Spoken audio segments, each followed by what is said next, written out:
Hey there. We are starting the project again to do the rest of it. We ran out of daylight last time and everything that we have done has turned out great. Looks amazing. So right now we're starting part 2 and we're going to be getting set up here in just a minute. And tonight I will come back out and show you how it all looks, how great it is. It was really a fun project, not hard at all, especially with the great guys I had helping me. This is the part that we're going to be working on right above me there. That's where we let off last time. So anyway, it's been fun. Here we are again getting started with the project. The guys are right behind me. We're going to do the rest of the string lights. These things are amazing. There's even a do-it-yourself. You can change each individual light if you want to. That's what's so cool about it. But anyway, here we go. The guys are getting started over there and we're going to get the rest of this top part of the house done.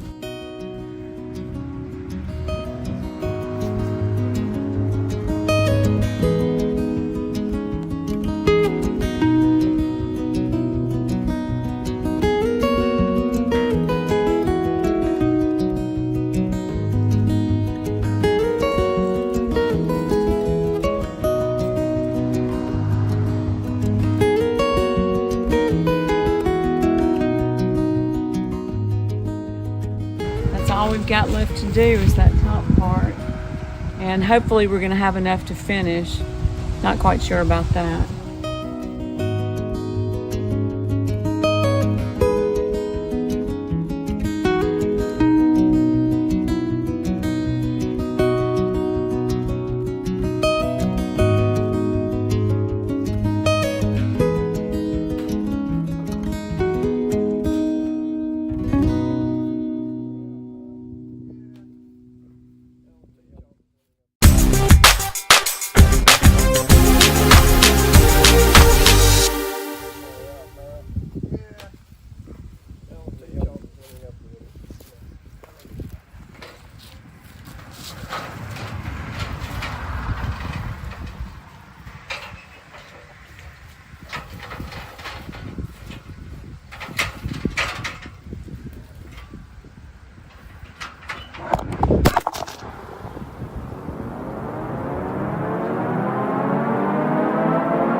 Yeah, guys, I didn't tell my friends here that you really need to stick the sticky thing down for about 3 to 5 seconds to get it to hold good.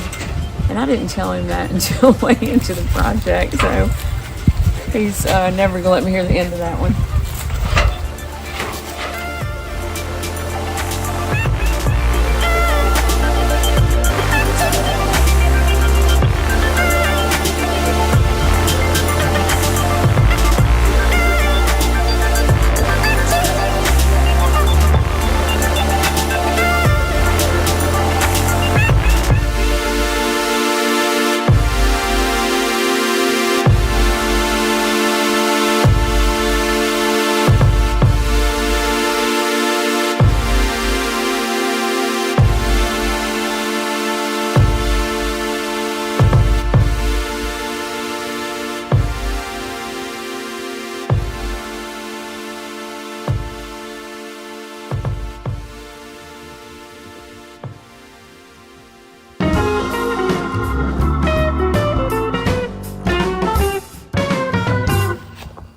I just realized that the camera went off before we finished, so I'm going to show you what all he did.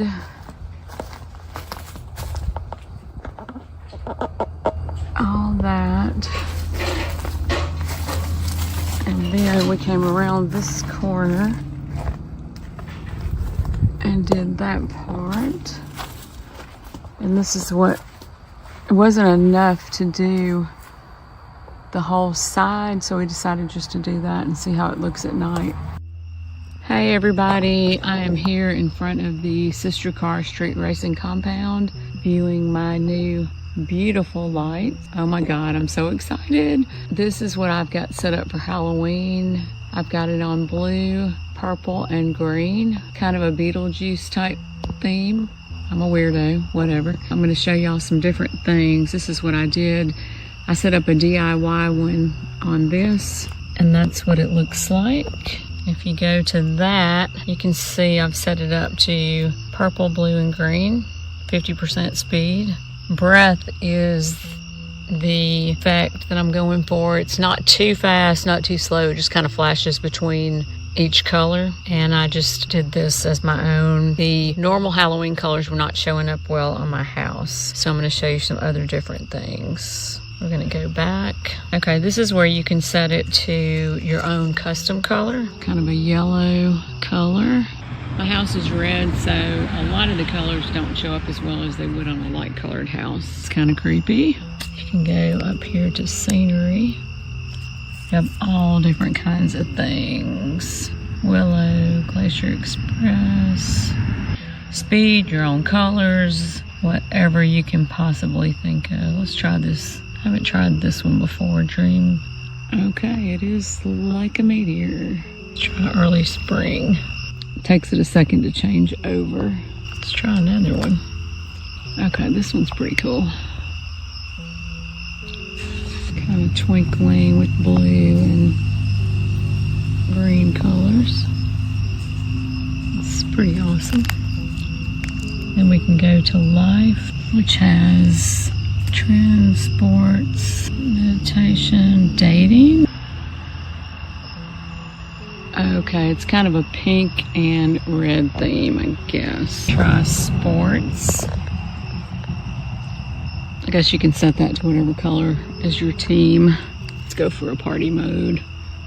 Oh yeah, that's my kind of vibe right there. Looks like a red, white, and blue party. I think we can change that to whatever we want, but I kind of like the red, white, and blue. It's kind of cool. See what work is. Looks like white. You can heart this, or you can go to this little 3-dot thing and you can set the speed of it. So many options, I don't even know. Oh, festival, I like this one. Okay, you have all these different things. Christmas, Valentine's Day, Halloween, Thanksgiving, Forest, Mother's Day, Father's Day, Football Day. Wow, let's see what Christmas looks like. Okay, let's get some green. Oh, there's our, I don't know what color that is. Doesn't look like green, but we can change that if we want. Okay, for Christmas, it's doing all these colors. But if I wanted to, I could just delete any one of these right here. Just click on it, delete it. And then I can add whatever colors I want my Christmas to be. I love it. Love it, love it, love it. It's too cool. Okay, we're going for Valentine's Day. Kind of looks like the dating one. Like that. Let's see what Thanksgiving Day looks like. Okay, this is our colors for Thanksgiving Day. And you can do that speed however you want, if you want it to be faster or slower, or... Oh, Neon World. I love that. Well, kind of looks like it's about as fast. This is it, and I could go on and on all night, and I probably will stay out here for a while.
get one thing straight, actor. I don't trust you. And if you betray us, I'll rip your fucking balls off and stuff them up your ass so that the next time you shit, you'll shit all over your balls. Got it?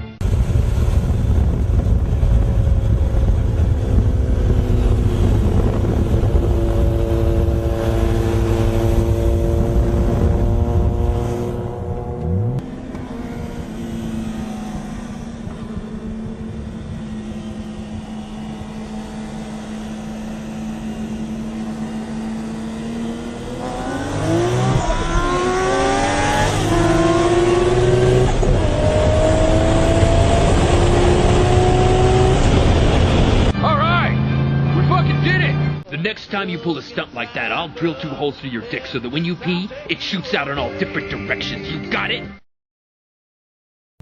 For a ride, but I can't because my car's still charging. Wait. What? What?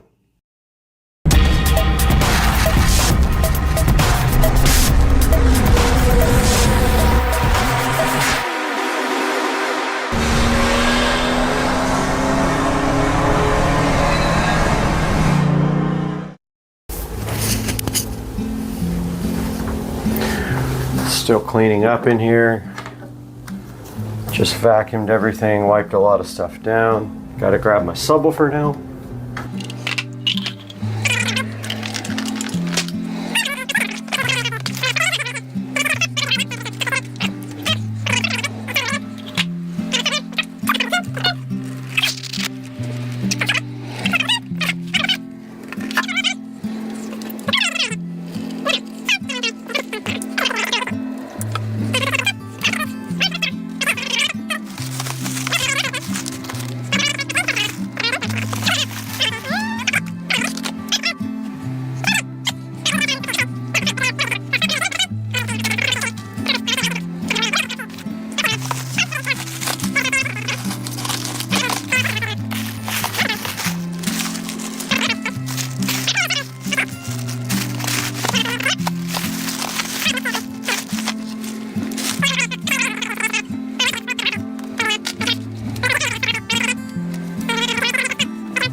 first listen, Dolby Digital Plus.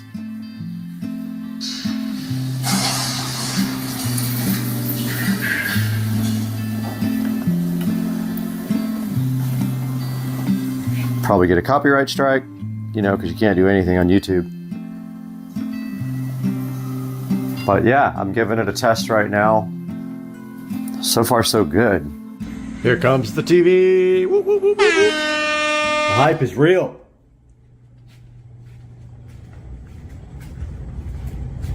The hype is real. The TV is here.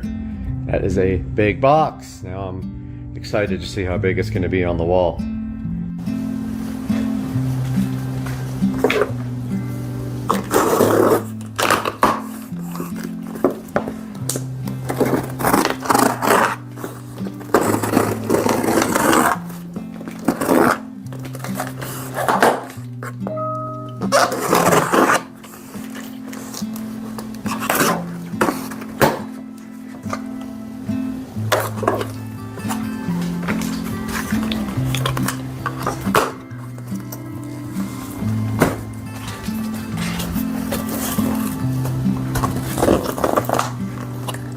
Got the little unpacking instructions in here.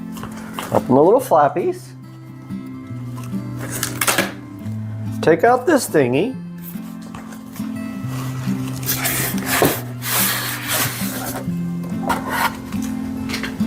Two people are supposed to pick this TV up and I only have one. That is a bummer.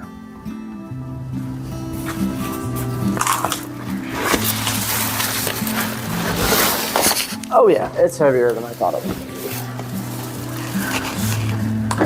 be. Well, I thought that I would be able to do this alone. I don't think that's gonna happen. The little feet are down in this box. I thought I could get this bad boy at least onto the... Thought I could get it onto the bed at least so I could work on it. But here are the little feetsies that I can't get on.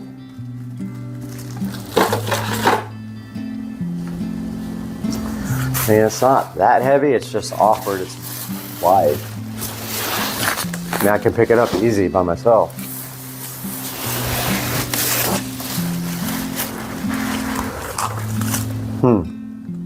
It's got me thinking, for sure.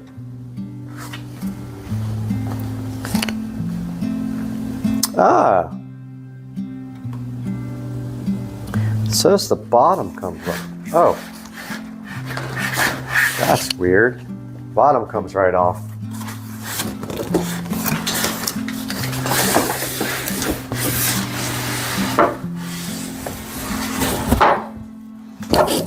Looks like some kind of miracle packaging, man.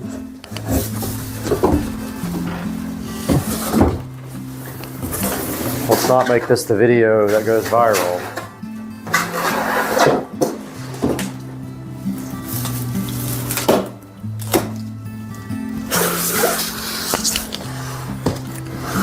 It's a nice piece of cardboard. Yeah. I need to see if I'm prepared for this alone.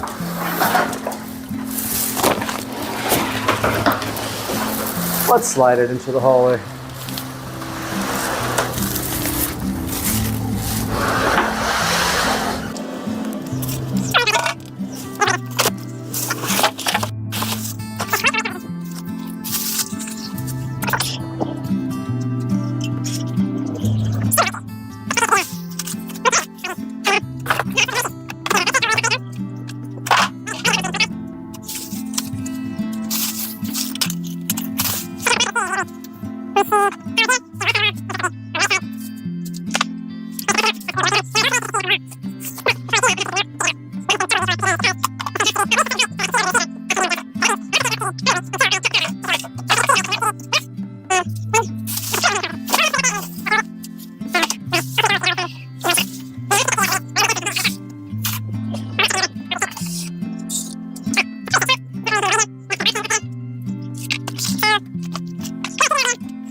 I'm just measuring one more thing over here.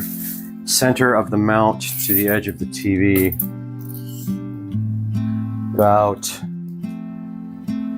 I don't know, 29 inches. So if we center it right there, that's perfect. Yep, we're going with that.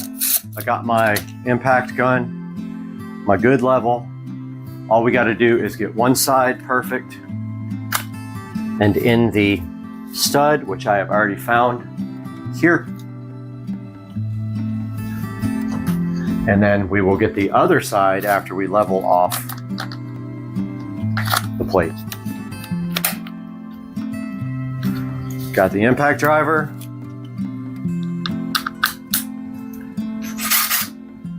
We got my converter for doing sockets. And we have our lag screws right here. Perfect size. I'm gonna go check my work real quick and I will be back to do that. Moment of truth, let's put some holes in the wall. First one is going to go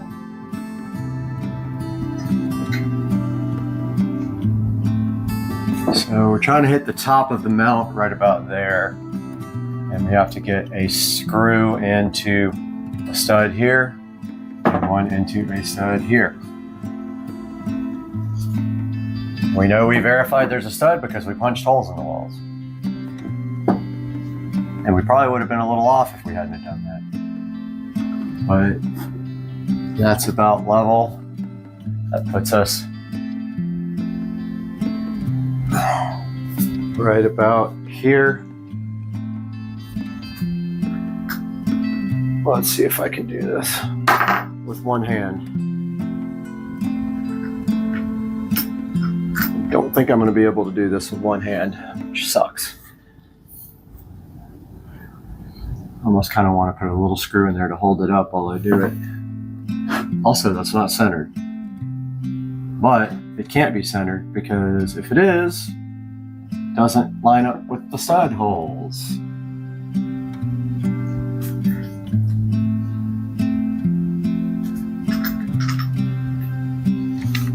This is going to be crazy if I can get this to work. Nope.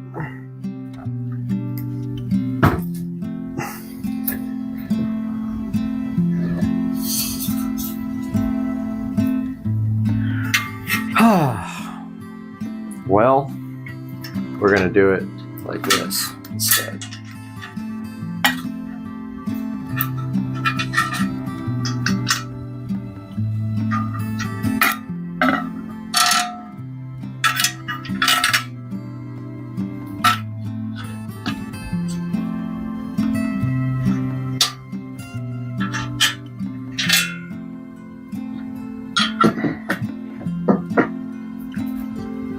This sucks doing this by yourself.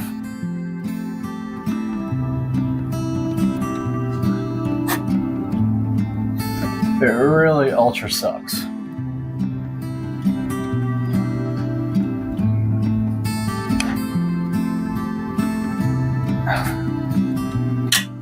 Well, put the dot right there.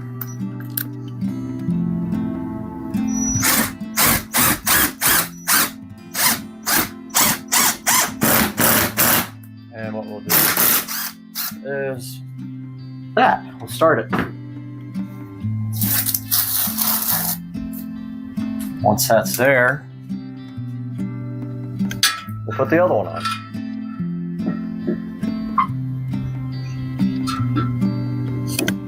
Just like this.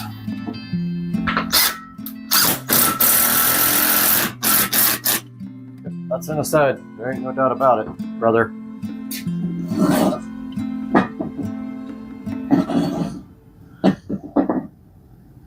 Looking good. We can take our tape off.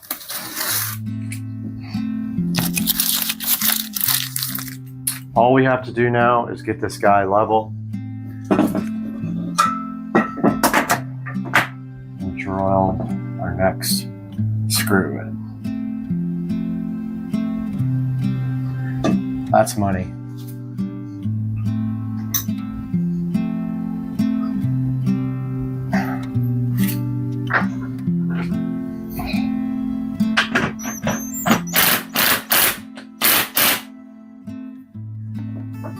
That's how good that is. Now,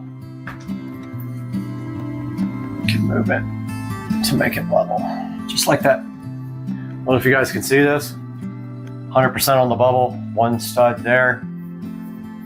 And I am going to work with this one now. Try to go right in the center.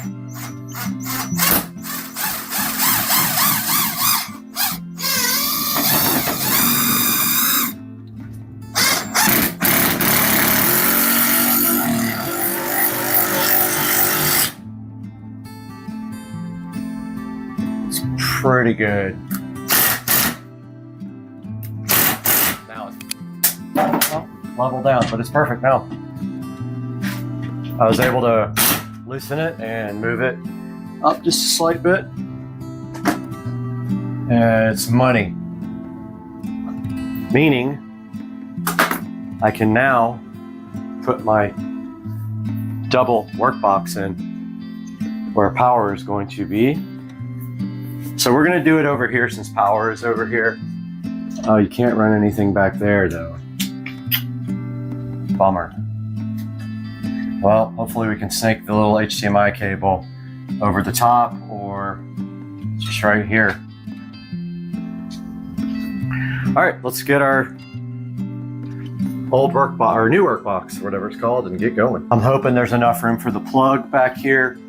If not, we will have to get a flat extension cord, but I'm thinking right there is money.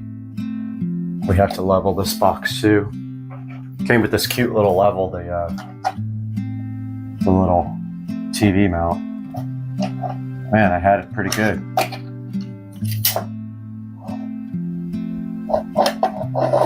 Maybe halfway? I don't know. We're just going straight down with everything.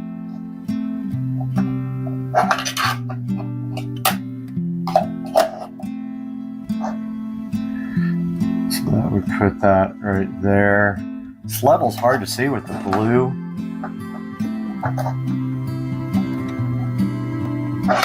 Bubble. It says that's level.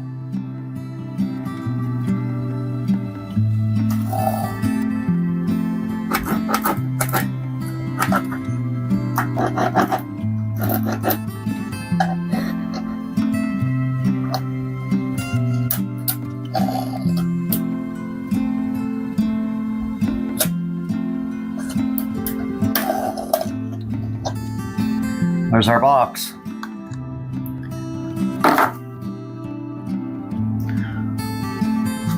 Looks level to me.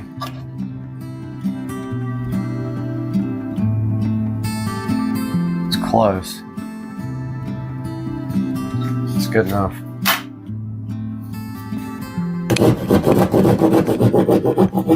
Hopefully I got this TV in the right place.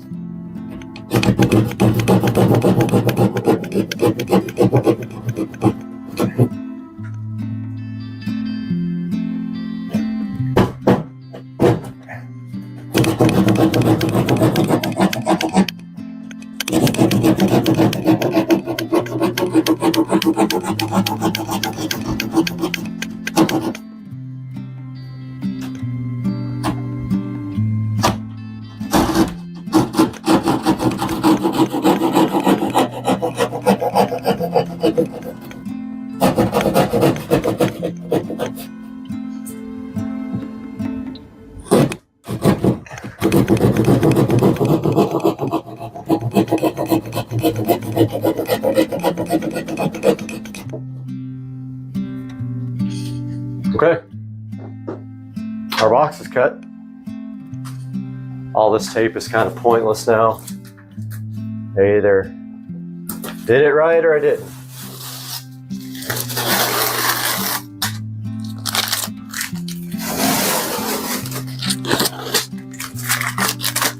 Not sure if I should even paint behind the TV. You're not going to see it. Oh, I forgot to take the tape off. Oh, you won't see any of this. Kind of wanted to fill these holes and paint, but No, I gotta get my shop vac now though.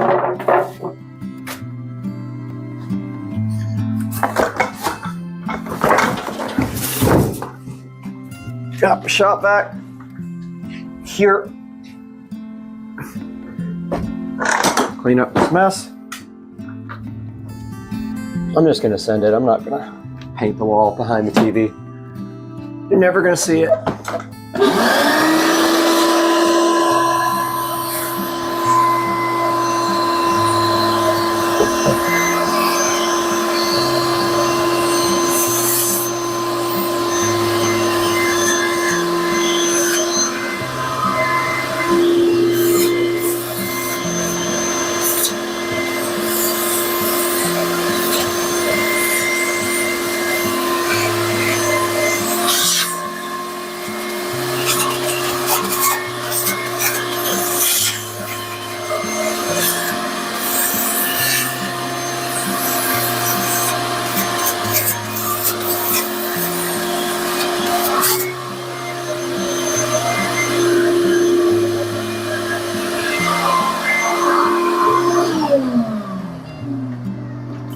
Okay.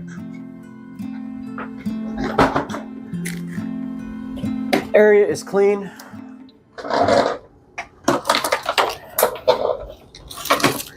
Need to get my electrical tools now.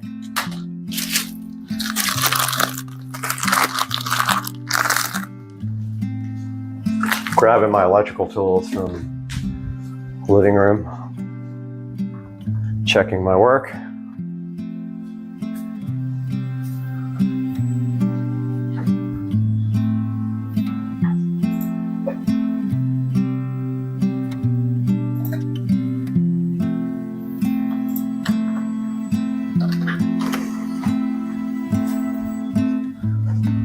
Need my strippers, my this.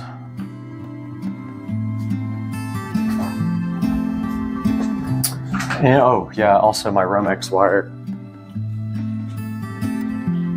So we are running HDMI power to the box. Oh, we need our wall plate too, I totally forgot.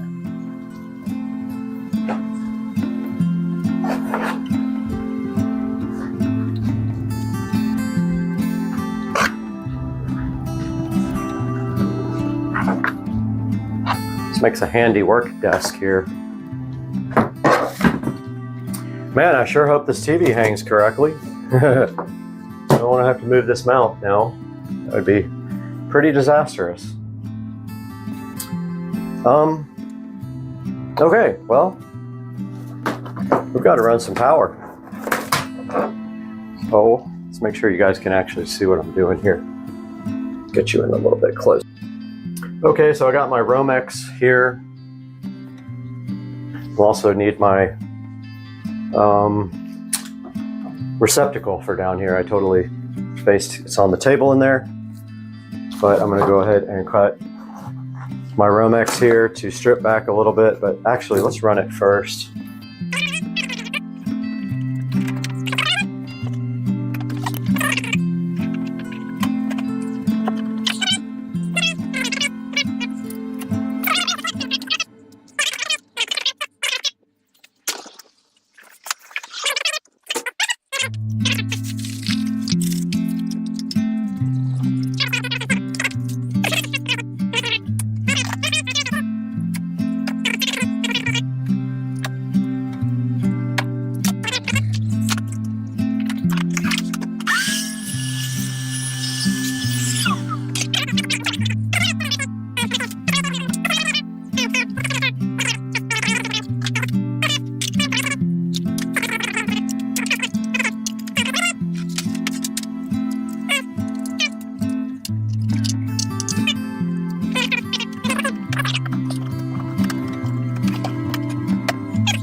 All right, let's finish up our power plate.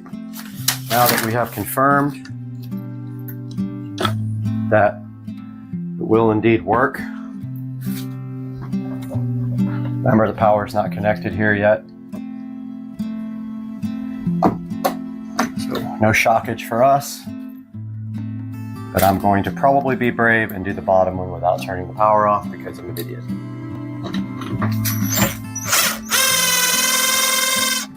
But it doesn't need to, it's going into the back where you push in the wires. I don't have to unscrew anything. Much easier than unscrewing and screwing in while it's hot. Okay, there's our wall plate. Let's get our cover plate, which, let me guess, I don't have a flathead screwdriver. Nope. Okay, I gotta get a flathead screwdriver.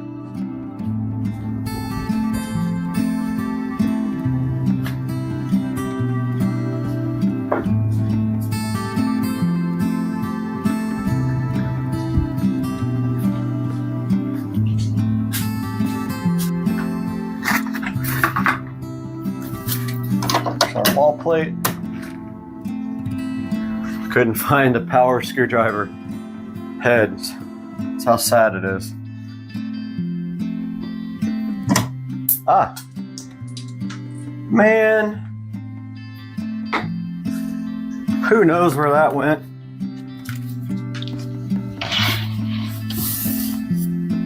It's Phillips too. I found it.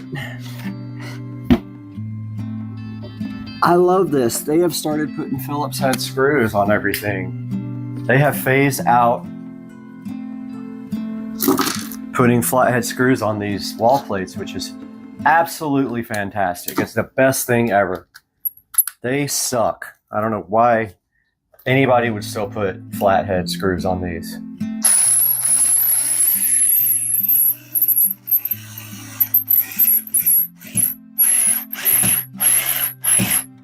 That was weird. Kind of hard to get that one in.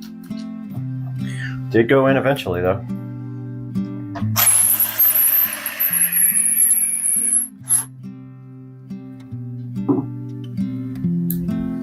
Boy, I hope this works.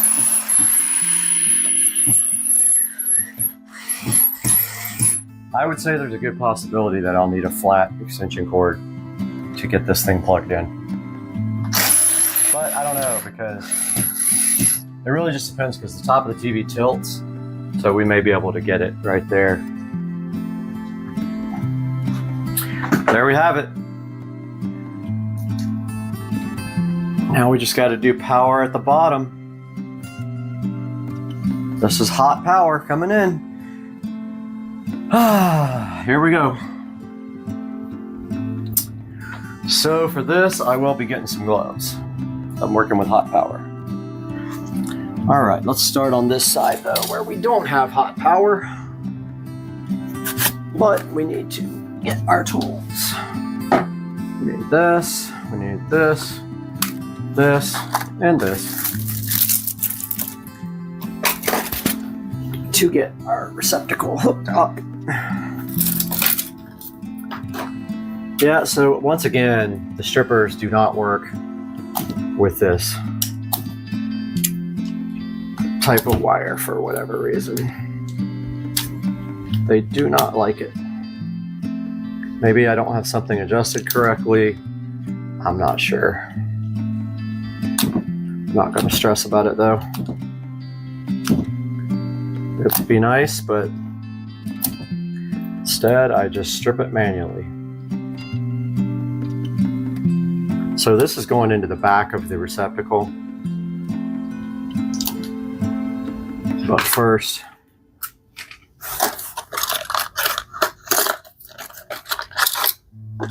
it's going to push right into the back there, like that. But I'm going to go ahead and do the ground. Ground's got to spin backwards like this. Oh, well, I guess I should put it through the box first. Both of these, actually. This is tight over here though, man. Super tight. And I gotta tie these together and then ground them. So I need another ground. And I need my box. I need to find a little ground wire and my box. My extra box. Get to use my brand new wiring nut kit here. So what we're doing is we got another piece of Romex here.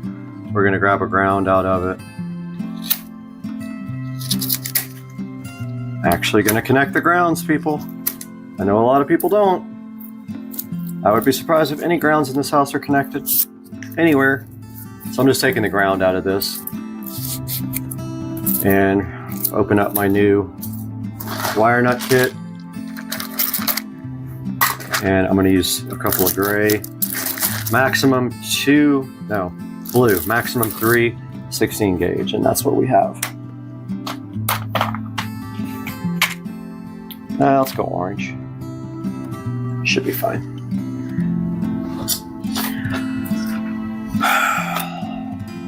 So we're gonna put these 3 grounds together. Take our workman's pliers and twist them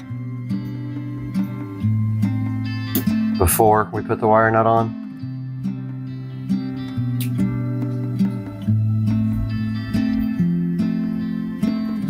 Like that. I'm gonna go ahead and use orange. That looks pretty, or yellow, that looks pretty big. When you screw these on, screw them all the way on until they're tight. Like they should be tight, like so tight you can't screw them on anymore. That's on good. But I screwed up. I hope you saw what I just did. I hope you guys saw what I did. I put that together without a box. Fantastic. Lovely.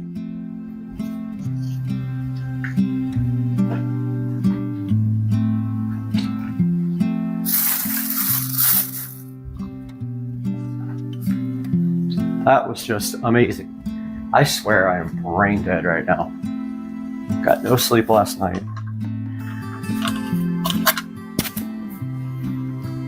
I have to take this apart.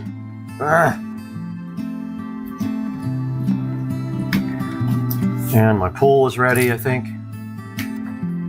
gonna have to go shut the water off here in about 2 minutes.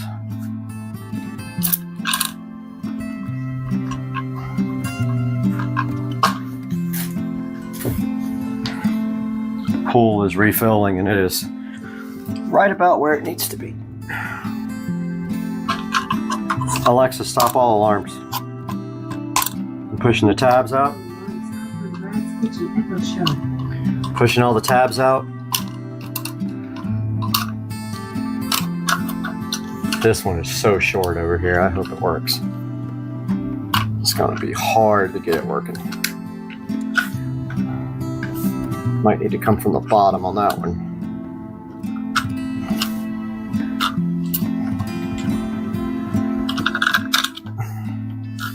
Oh, that's gonna be fun. That is gonna be lovely.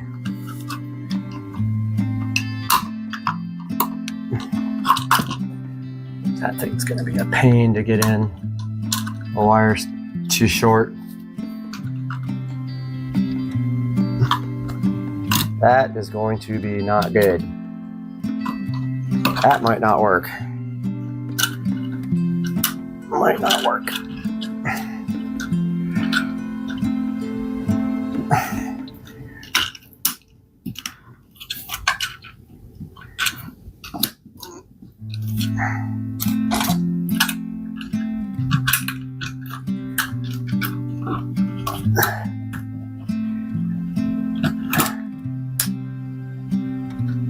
That's about all I got. Wow, it's going to be tight. That's going to be really tight.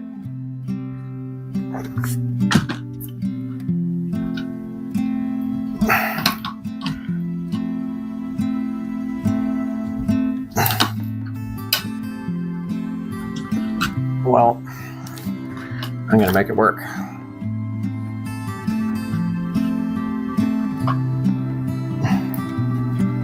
It's got no choice.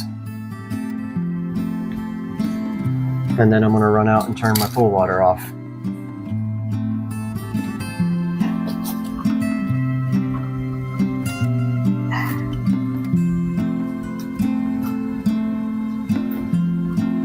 That is going to be really tight.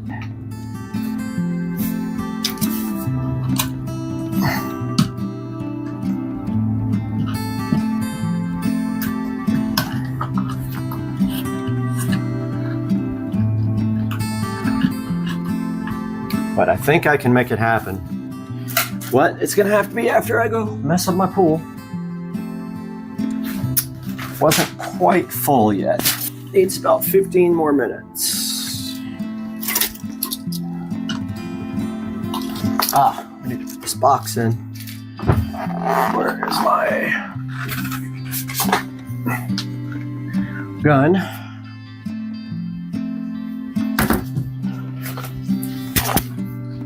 I'm gonna make this work, I promise.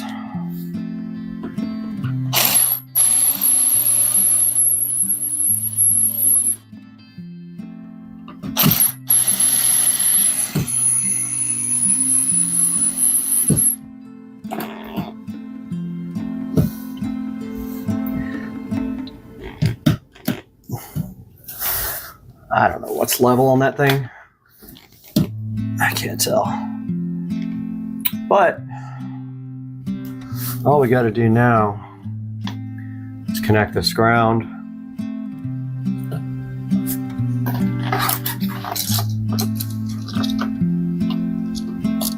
Like this.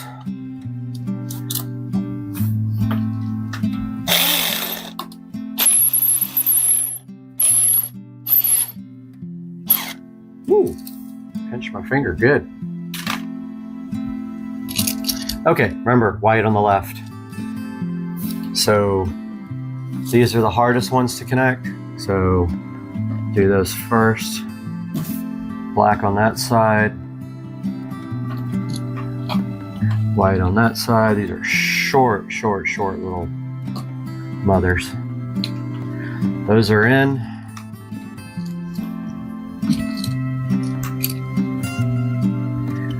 And Making sure I got the thing right, but yeah, it's correct. Okay, this is wired up. Now it's just got to be pushed back in, which I'm not very good at, but I'll make it happen. Electricians are good at that. I'm not an electrician.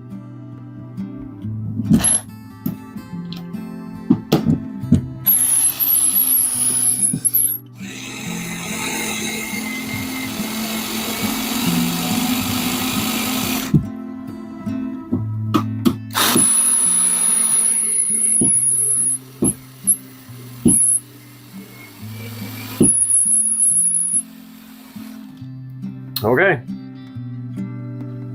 All we gotta do now is push the power in the back of this one and we're done. And put our wall plate on. Looks like it might be a little bit crooked, but we can adjust that.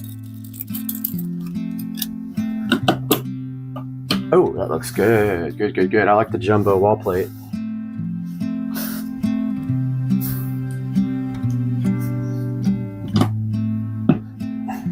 That looks really good. This is probably my best electrical work that I've done, honestly. The cleanest and most level and straight and legit, I think, that I have done. Okay, what do you guys think? That looks great. All we gotta do now is, first of all, unplug all this and put our gloves on. So we're really just pushing wires into the back of this receptacle. Then we have to get this receptacle back in, which that's going to be fun. Hopefully we don't blow anything up when we do that.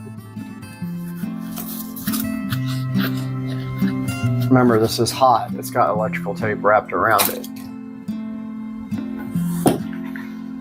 But it is still hot.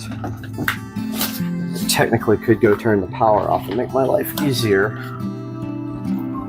Then I have to recalibrate millions of fucking clocks and all kinds of other shit. So this is a good chance to get shocked right here. And you want to make sure you don't have any ground wires touching either. So be careful when you put in. Do not touch this guy and touch the ground, or you will know it. Don't touch any metal either.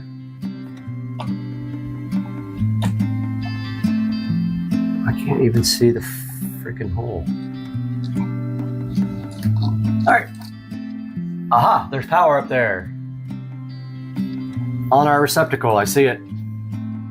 There's a green light on that receptacle, which I love that. It shows you that there's power to it. So our power is on upstairs at the TV.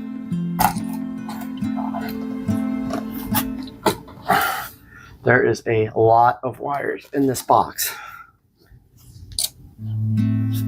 A lot. And I just put 2 more in it.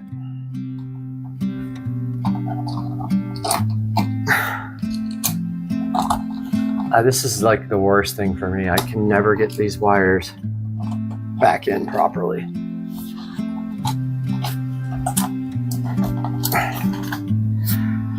I'm really glad that there's electrical tape on the side of this, because I can see it touching something.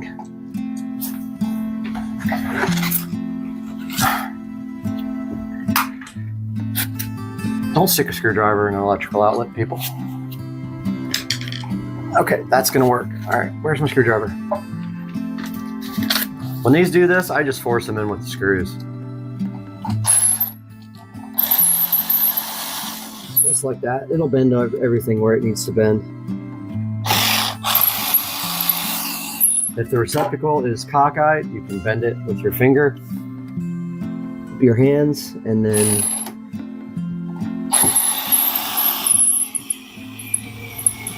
let the screwdriver do the work.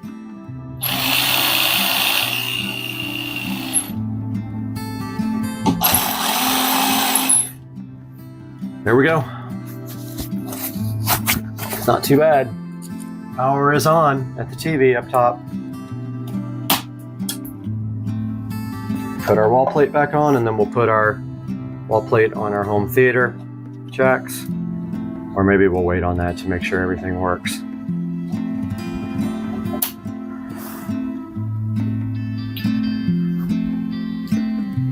This looks good once it's all buttoned up.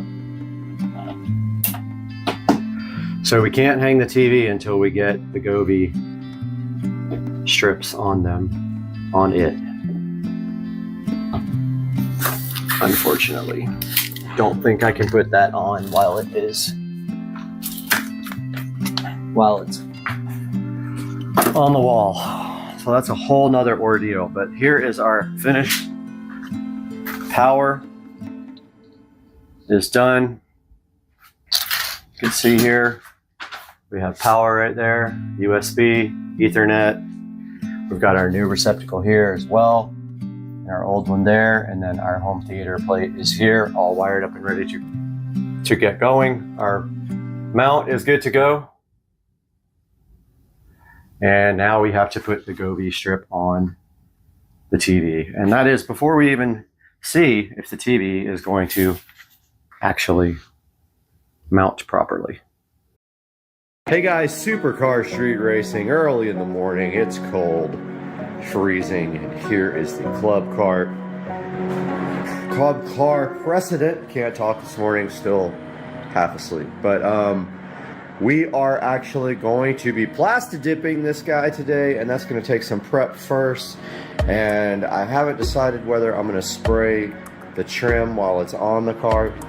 That means if the cart was ever taken apart, the trim would peel off the dip, which may not be great for a lot of things. But if I do the trim separately, I have a ton more taping and all that. So I'm thinking of just spraying the whole thing and just not worrying about it. I'm not going to take the back off either. Just try to spray underneath there as best I can. But I do have some taping off to do on the taillights, or either remove them, one or the other. So probably removing them is the best bet. It only looks like there's a couple of screws there. Looks like they're actually held in with like wood screws. But yeah, I'm gonna get busy on that and prepping right now, and that's what's happening on the channel today.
All right, guys, welcome back. As you can see, we got the badge removed, we got the tail light removed, and now we're going to be deglossing the cart with this. This helps the paint stick. Let's do this.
Okay, we got the entire body deglossed and prepped. Now we got to tape off some key areas because this stuff will go everywhere.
We are back inside, and always remember to warm up your Plastidip cans. We are actually going to be using Rust-Oleum peel coat, which is more or less the same thing.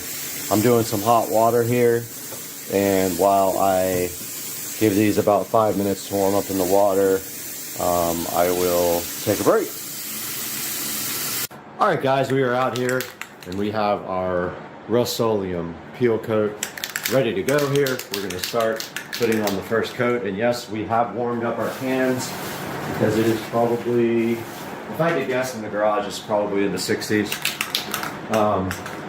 maybe upper 50s at the coldest. But I've had the heat on in here for about 3 hours, and I've got a fan blowing on the garage from the inside the house, and the heat is on in the house. So I brought the temperature up quite a bit in here to try to get this golf cart warmer. This stuff doesn't like cold or humidity, so this is perfect because there's no humidity. Remember, when you start spraying, always spray off to the side to clear the nozzle, and every time you spray, turn the can upside down and spray once every time you take a break, or the nozzle will get clogged and you'll get like a splurt will come out and it'll mess up your job. So remember, first coat is always light.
Okay, we're gonna go ahead and black out these taillights with Plastidip.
Welcome back, guys, and it is time for the last coat. And remember, your last coat is when you peel your tape. The Plastidip has to be wet when you peel your tape, or it will peel up your actual dip. So you peel immediately after you put your last coat. We do have a few issues here where the Plastidip didn't stick, and I see a hair in it, which is driving me crazy, but I can't get it out of there now without peeling up the dip. So here I go. I'm going to put the last coat on and peel the tape at the same time.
All right, guys, welcome back, and I have totally finished the murdered out Plastidip golf cart, and it is about a 7 on a scale of 10. I do see some striping in the Plastidip. You can see there, not sure why that happened. Didn't have great results with the Duplicolor Plastidip. I have better results with the original Plastidip stuff, but for now, It's good. If I ever want to take the real Plastidip and do another coat here, I could try that. And I got the taillights all murdered out as well, and it looks awesome. And I did get the windshield back installed, so here is a look. I went ahead and dressed the seats, and I dressed the tires. The dash is not fully in yet. The mat is on order, so that'll be here within 2 or 3 days. And this is the murdered out Batmobile cart.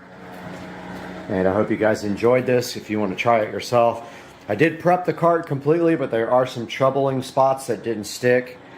I don't know why, but it's probably best to sand very lightly the entire cart. I did not do that. I used deglosser instead, and I have mixed results with the deglosser. But overall, the cart is completely black now.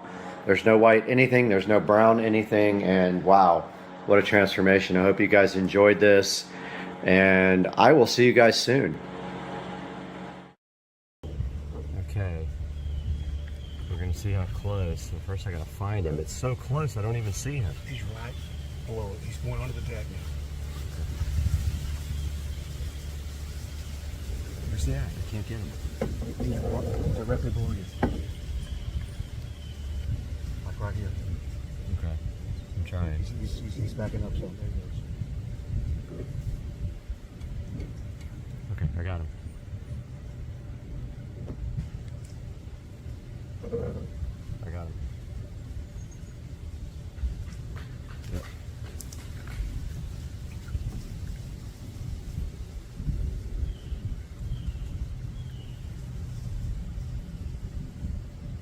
Dude, it's so hard to keep track of because it's like... You got zoomed in that far? Oh, it's so... Oh, yeah. Obviously, I got him. Obviously you do. Obviously. He bailed. He's so basic. Oh. Dude. If this thing falls off the end of this, we got problems. That was so bad. I'll jump in. It's waterproof, so... You see it? Yeah. That's definitely a close-up. If this tripod breaks too, we got issues.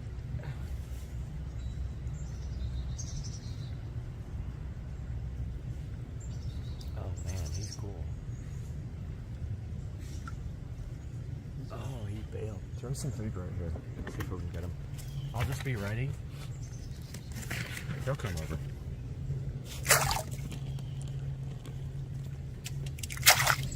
Heck yeah. Oh yeah. Dude, I can't even find him. He's eating. Yeah, I can't find him. Oh man, I'm missing all of it. There you go. Okay. You got him right there. Yep.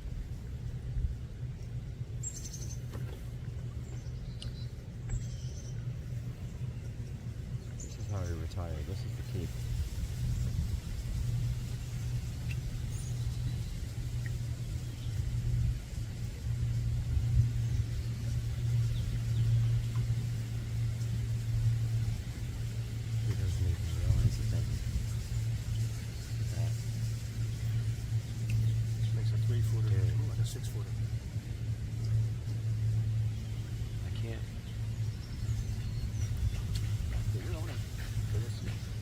He's getting so close, he's getting his eyeballs. Oh. Turtle. Turtle's taking his stuff. Oh, he was about to eat that turtle. I gotta find him again. Oh.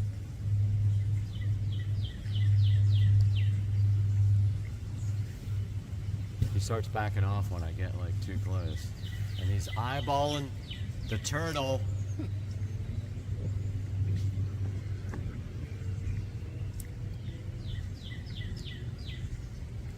Freaking turtle on your back too. Look at this guy. Come on, man, do something. You're on YouTube. He's chilling. Look at all the minnows swimming around his face.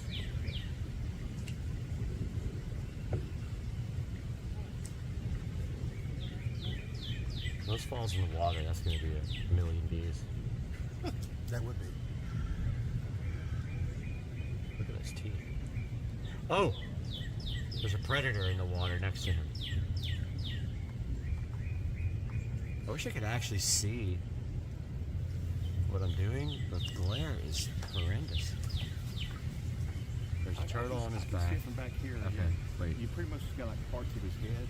Okay. You can't get the whole thing. There we go. Now you got There we his go. eye, now you got his whole head. Yep. Now he's coming towards it. I like it because you can see like literally. Oh, shit. He's coming.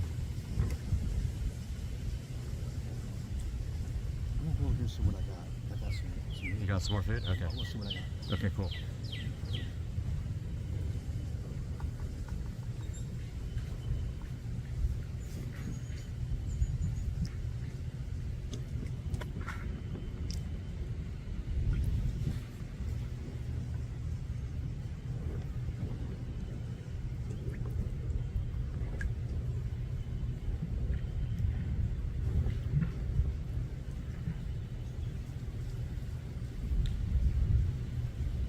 This alligator's just chilling, eating cat food while the turtle's harassing on his back. He's got turtles everywhere.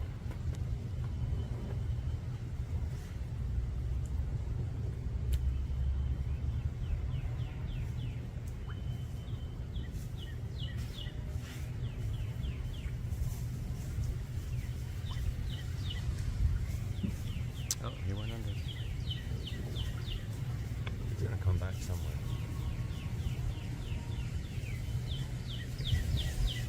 He came back like right underneath the camera.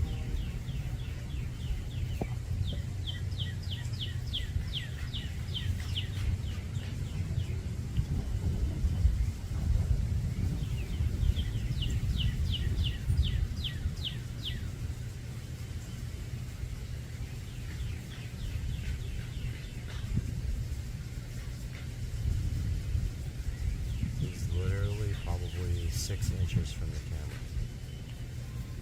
And it's so close, he doesn't realize it. He came up on it.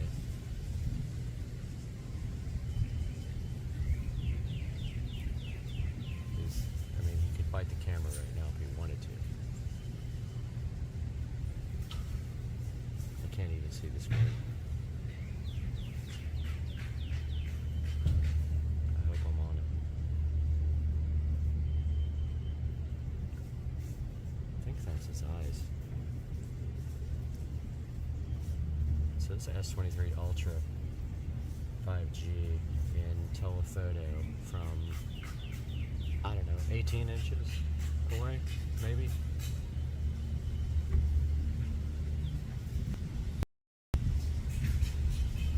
Yeah, it just got closer, he didn't move.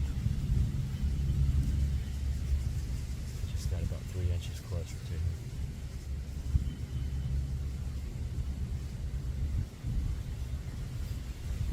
So cool.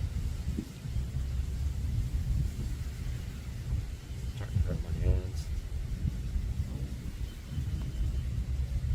Oh, he keeps getting closer to the camera. I think he just oh yeah, he just realized it.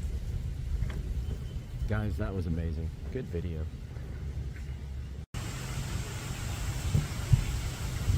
Wait till you see this crazy video.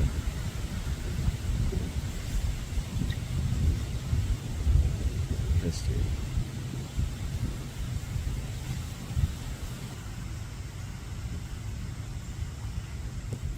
What are you doing, bro?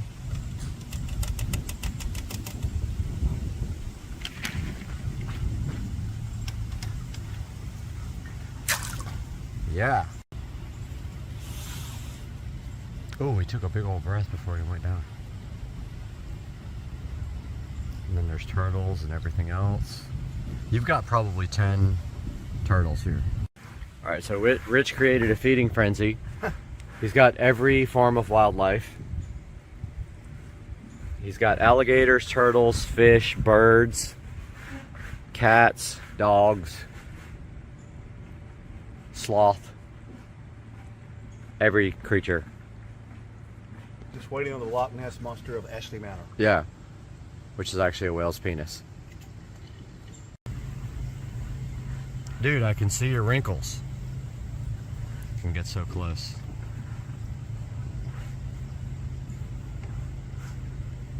And he bailed. Dude, that's pretty close. I think he wants chicken. He's tired of cat food. It's like, I mean, you can literally see every...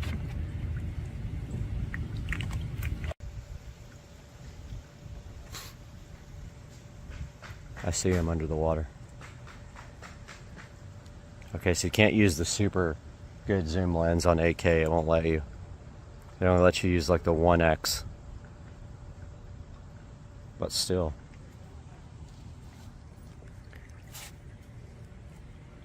Oh, he didn't like that when I got aggressive.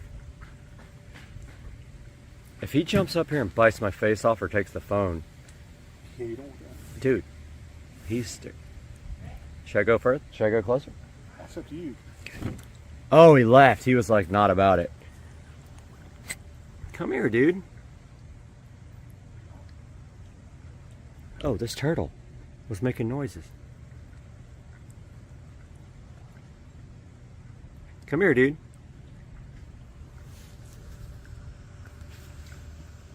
I need my tripod.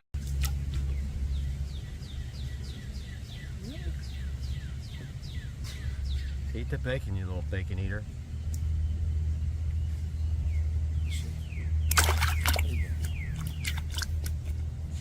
Yeah, man. The bacon. Yeah, you got this for it. Oh yeah. Get that bacon, son. Oh yeah. Damn, I can't see that. We'll get my whole piece.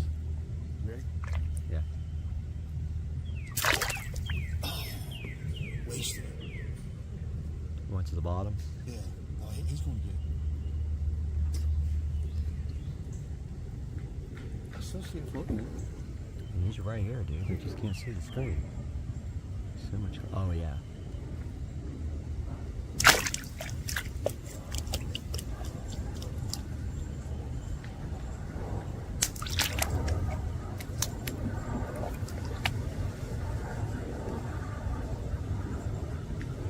That's a good shot right there.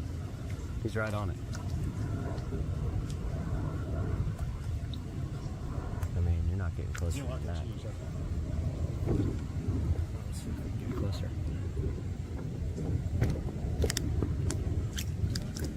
It doesn't close the water. Oh, that's a good shot. I wish I could get it. I can see that. I can't see anything.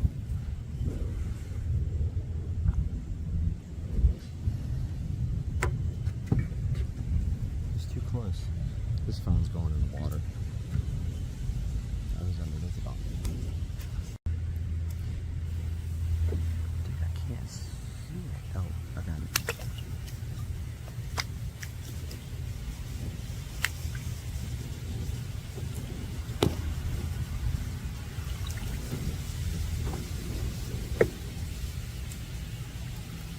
I'm up his nose, basically.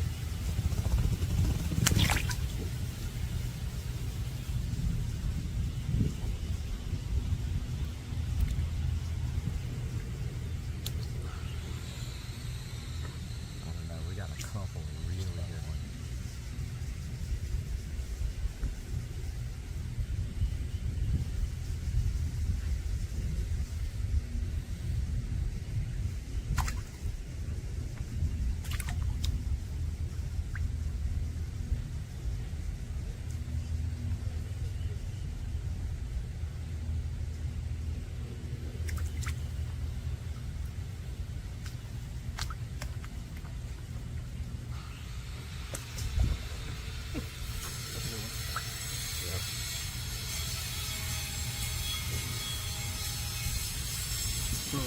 Oh, Robin.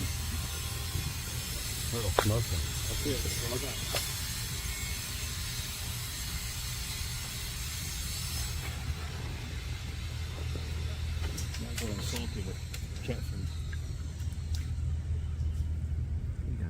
What's wrong with you?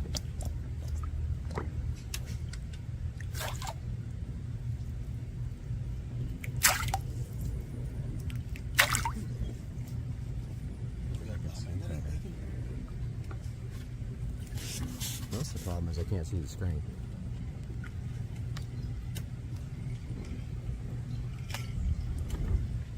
Oh, buddy, you got another one. Or is that's a stick out there? Is there another gator out there? That's another gator. That's another gator. There's two. There's one here. I don't know if I can get it on the screen. It sure is. He's coming up. There's another one. Yep. He's running. We got two out here. Double alligator. He ain't gonna come anywhere near this guy though, I don't think. I'll never get him. Because I can't.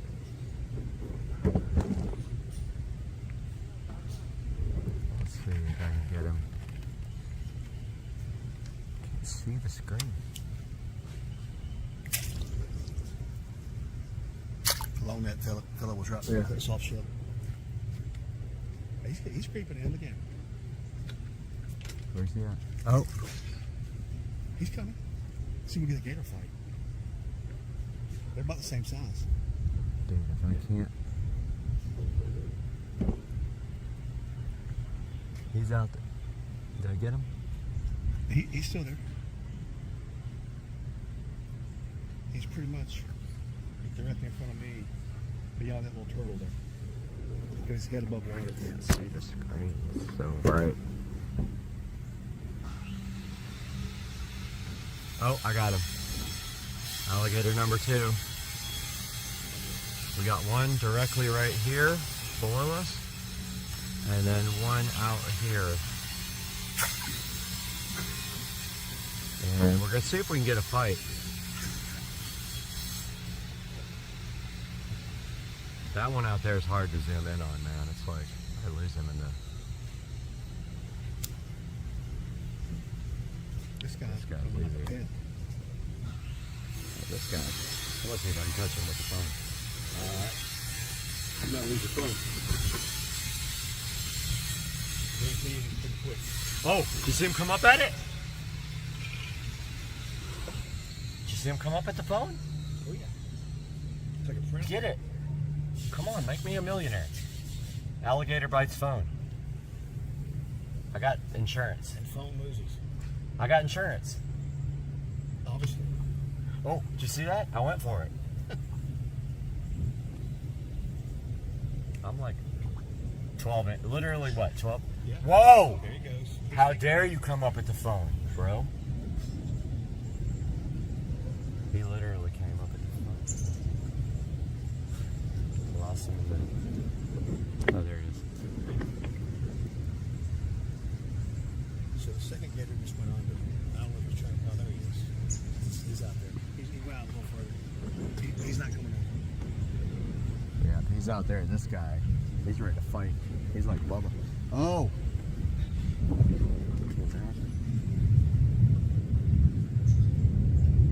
He's back. Guys, you don't understand how bright it is. I can't... Oh. Okay, got him. Got him. I'm on top of his head. I'm going for the bite shot. Man, I got insurance. Who cares?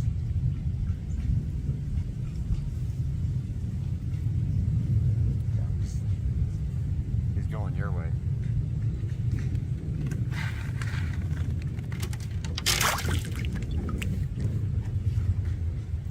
It's so hard to track them when you're in like this close. They move like 1 inch and you lose everything. This tripod's gonna end up breaking and then my phone's gonna be underwater. Then I gotta jump in. That was suck. That would totally suckage. Oh, here comes the other guy. That big ass Here turtle comes the came other up. guy. But here comes the gator. Oh, He's yeah. creeping, and they're about the same size. This might be a good battle. Yeah, they are about the same size. It's hard to get this guy in. That big ass turtle that Trish caught just came up for a second. He showed his big old head and went back down to the bottom. I gotta find a reference point because otherwise I can't find this guy. Okay, maybe like straight up like that. Oh, he's set sailing. Yeah. He's cruising out. Dude, I can't find him.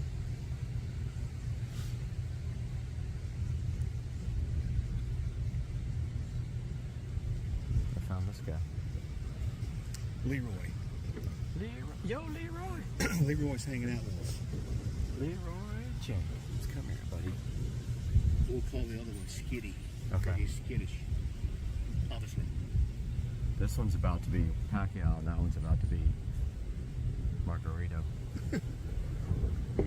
He's going out to meet his buddy. This guy's like, hey man, Man, I got a lot bacon of time's over. I'm leaving. Got a lot of good footage here. Like really good up close stuff. Well, it's I can't see.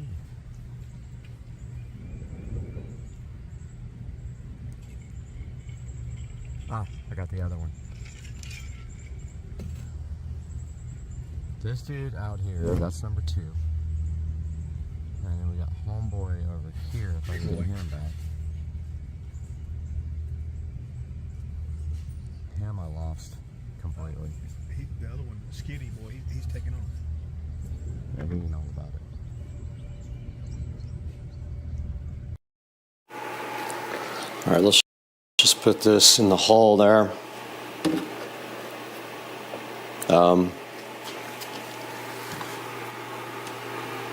Oh.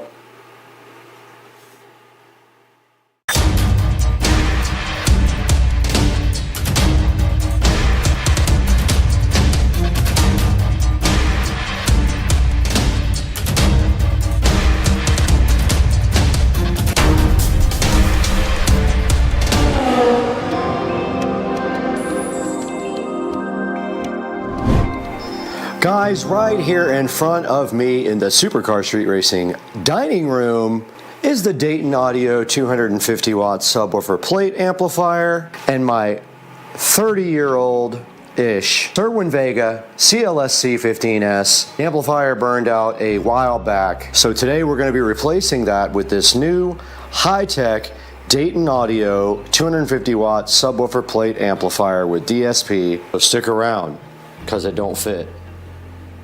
Alright, I have already unboxed the Dayton Audio plate amplifier just to see what I was looking at, and inside of the box here you can see that it comes with a power cord. I already had one so I didn't use this, but I'm going to save it because it's my last one. It has a USB type A plug to connect to the amplifier. It has a nice please visit our website for software and manual, and then right here and right now it has a innovative design catalog, not a manual. So in order to do anything with this guy, we're going to have to visit DaytonAudio.com to download the software, and obviously we're going to have to make some modifications to this cabinet to make it fit. So let's go ahead and get the software downloaded, get the laptop out here, and see what we're dealing with. Okay, we have the old HP unreliable laptop out here. The battery does not work on it, so it has to be plugged in 24/7. It is really slow, but really honestly, it's the only PC I have that's not dedicated to the studio or work stuff, which I can't install software on anyway. But it does have the required USB port on the side, and that's how long it takes to open up Google Chrome. As you can see, it hasn't even opened it yet. Okay, and you can see these stickers from where the subwoofer was moved twice across the country. Pretty cool. It's very old sub, but hey, it doesn't fit right in here, so I'm gonna go ahead and mark while this spyware is uninstalling. I'm gonna go ahead and mark, if I can, kind of where to cut this. I cut on the outside of this line, and here goes the installation of the DSP software. I'm clicking accept. It is installing. Meanwhile, we need to add about 1/4 of an inch to get this plate amplifier to install. So all we're gonna do is we mark where it goes right here and right here, and we're gonna take our jigsaw and go ahead and cut right there and get this plate amplifier flush mounted. Okay, we have some screws here. I'm gonna go ahead and run a screw on the top. These are the ones that came out of the original amp. There's one on the top. I'm gonna run one on the bottom now just to hold this in temporarily. And we got our screws in there for now. Let's go ahead and turn this heavy. This thing weighs a lot. It's very awkward. Very awkward. And on the back, I know it's dark back here, but on the back there is a input and outputs. Go ahead and hook up input left and right and provide power. Power is connected. Well, I thought it was. All right, the power light did come on. There's nothing on the display yet. Even when I press this button, nothing happens on the display. Not sure why, but I'm gonna dive into the manual right now and the software and the included USB cable.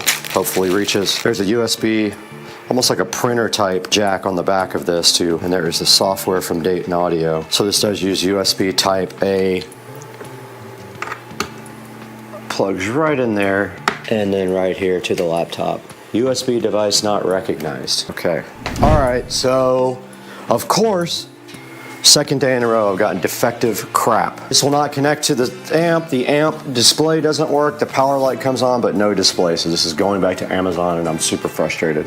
All right, guys, a couple of days later, and we got the replacement Dayton Audio subwoofer plate amp here. And guess what? It actually does work and it does connect to the PC via USB. So all we have to do right here and right now that this is working is connect it to the subwoofer amp.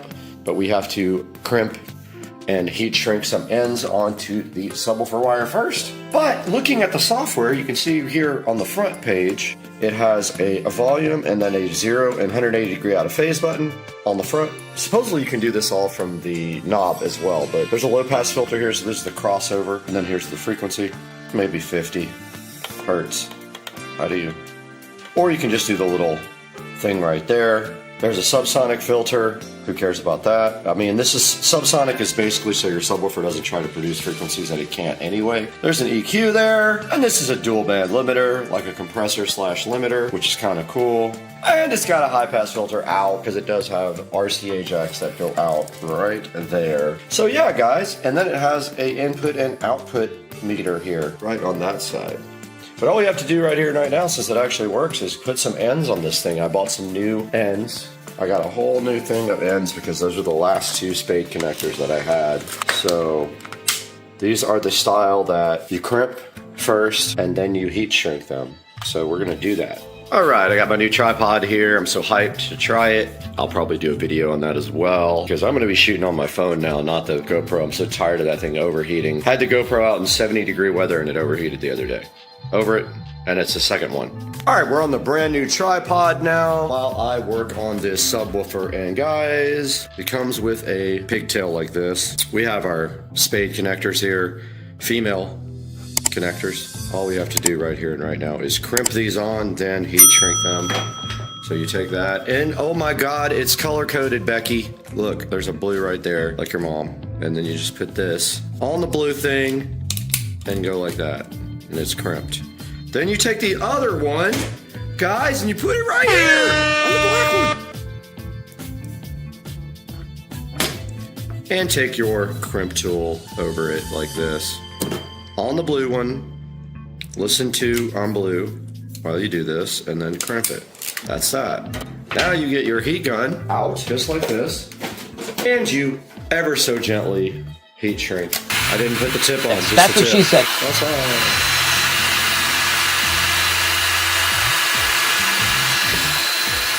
That is that. That's how you do that, dude. Dude, check it out, bro. This is ready to go. Now all we gotta do is install it. And guess what I have, guys? Guys, I'm so hyped. I'm gonna get myself back. Yeah, pretty sure Plus was on that side, but really in order to see it, I have to get the phone out. But you can see here, I just hooked up the spade connectors to the sub. And now we will put the plate amp in, but I need my screwdriver to do that. Okay guys, I don't know why I'm up at 2 a.m. on a Monday morning, but I am. And since that is the case, and this is connected, and it is the right polarity, we're gonna go ahead and install it. Now, if you remember, because this was 5 seconds ago for you, we did cut this to make this work. And I had already screwed in one of them, dog. Oh, that was sick. Did you see that? Sick. The magnet caught it. Not the Magna Carta, the magnet caught it. All right, before we put all the other screws in, we are gonna go ahead and test this. I do have a power light and I put it on auto. It's on normal input level, not high level. We're not using the high level. All right, I'm gonna go ahead and connect the laptop. Okay, I hear bass. This thing is hitting hard. Guys, I wish you could actually hear what this is like. I love this 30 hertz EQ. Let's try it. Sreaming VESA is back in action. And if you can see the screen right here, we do have a input and output meter here.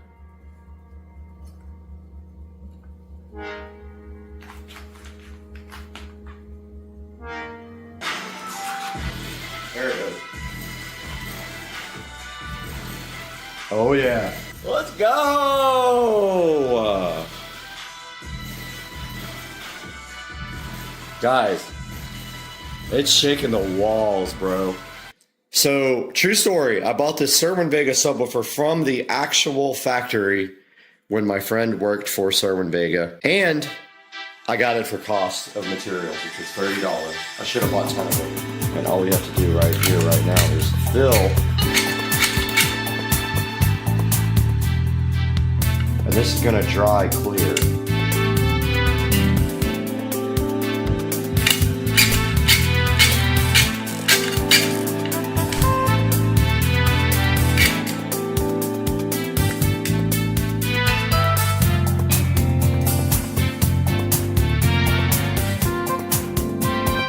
Oops. Top. Wow, looks so good. Look at that.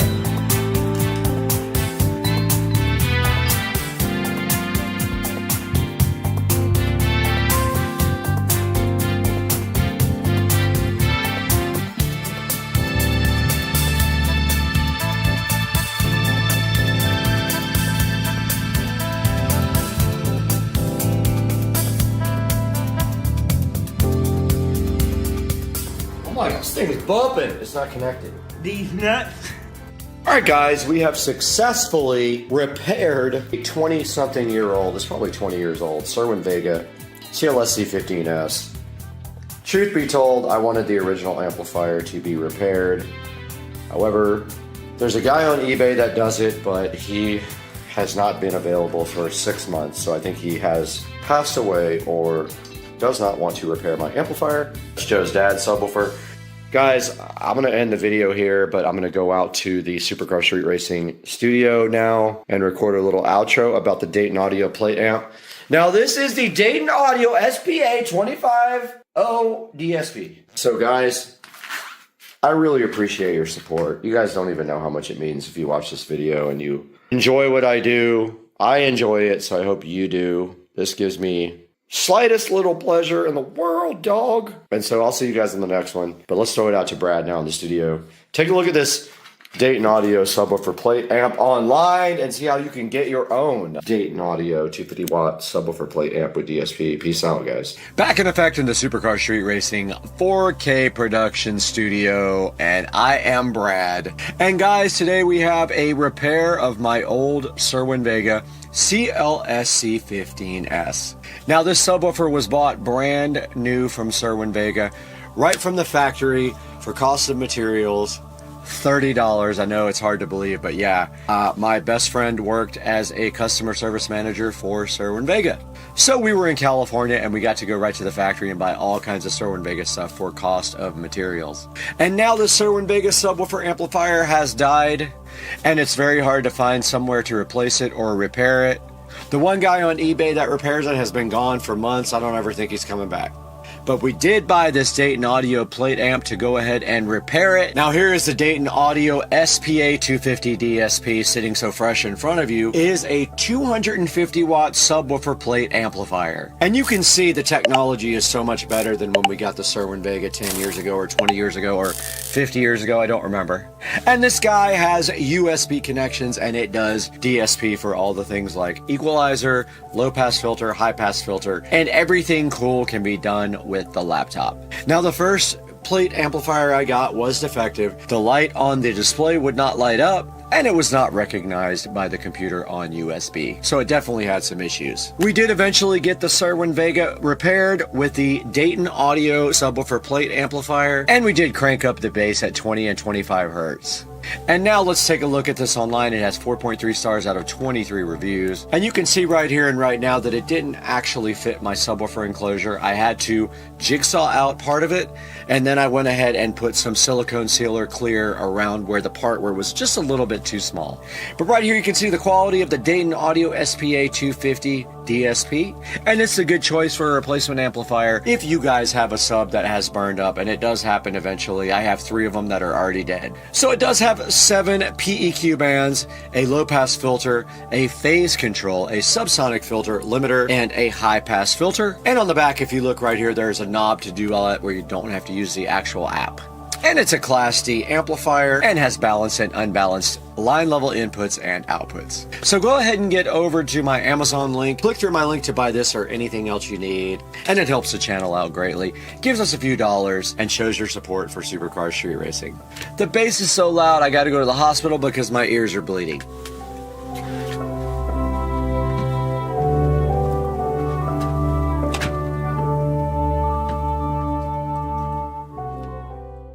Hey guys, welcome back to the channel. Supercar Street Racing here, and we have the funniest named product in the world. It's the 10 LOL voltage meter, 48 volt voltmeter, and also USB quick charger. We are going to be installing it today on the Murdered Out cart. Stay tuned.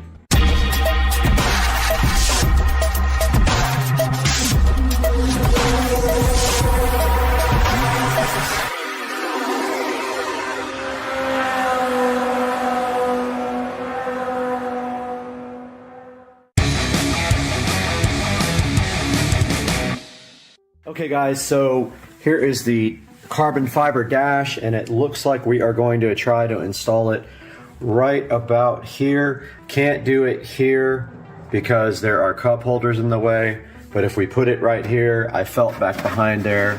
I don't think it's going to be an issue because there's nothing behind there.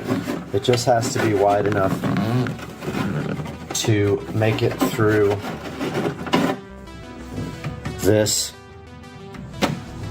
right here, and I think it should be fine. I have my multi-bit ready to cause some damage to the dash, and it is about that wide that we're gonna have to drill. So we're going to use this multi-bit, and it is good for up to, what does it say, 1 3/8. So I'm just gonna look that up and make sure that that's big enough to get this, but I'm looking at the bottom of the 10 LOL, and I'm looking at this, and this is probably fine. So we'll start small and go ahead and go get this thing installed into the cart. Okay, I absolutely have panic attacks about drilling into the dash. It's something I absolutely do not like doing, but it is a thing that has to happen to get this installed. So we have the drill out here with the multi-bit, and we have our measuring tape, and we're going to try to put it about right here. So the total is 1.5 inches. Ooh. Yeah, about 1.5 inches.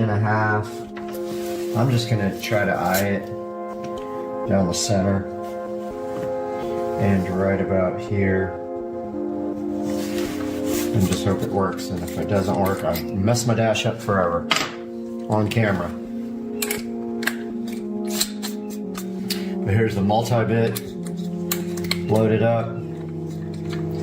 Now we don't want to go too much, so we'll do a little bit at a time. Let's see what the center is. Really want to get like the exact center, but it's really tough. I'm gonna do it by eye. Right there.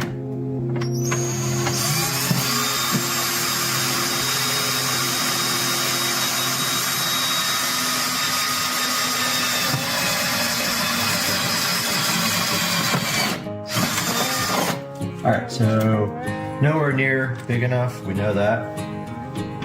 We gotta go quite a bit bigger. Hopefully I didn't go too far up.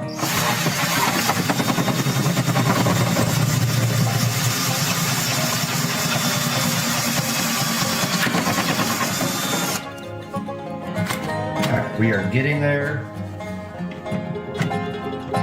The next step is the one. We are basically there.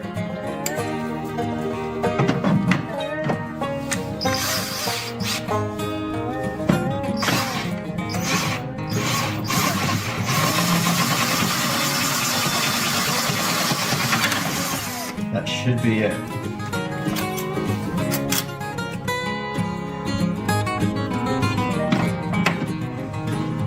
Not quite. One more.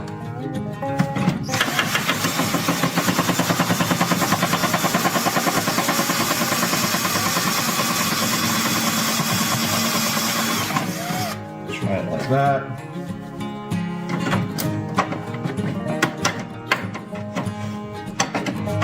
So close. Yeah. Really close.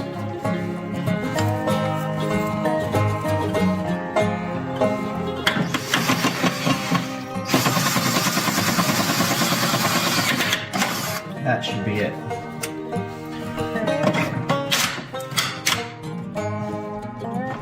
There we go. We don't need this cover.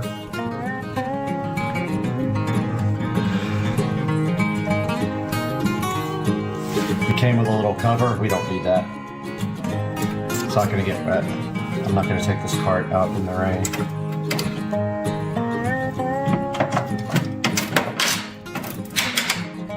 That's it, brother. Looks awesome. Now all we got to do is wire it up from the back. So I need to get my heat gun out and my soldering stuff. And we have a 48 volt right there. We're going to solder it to. This should be easy peasy. Lemon squeezy. These are 48 volts, but unfortunately, they don't fit this type of spade. They're too small, so I'm gonna actually cut them unless I have some spades that fit them. I might have some, I'm gonna check real quick. I got my collection of spade connectors out here. I have a whole box of them. And what we are looking for is a female, and I don't know what size these would be, but they're pretty small. I got the key off now, so we're looking for a male. These things suck, by the way. They are hard to crimp and they come off easily. Those are too big.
All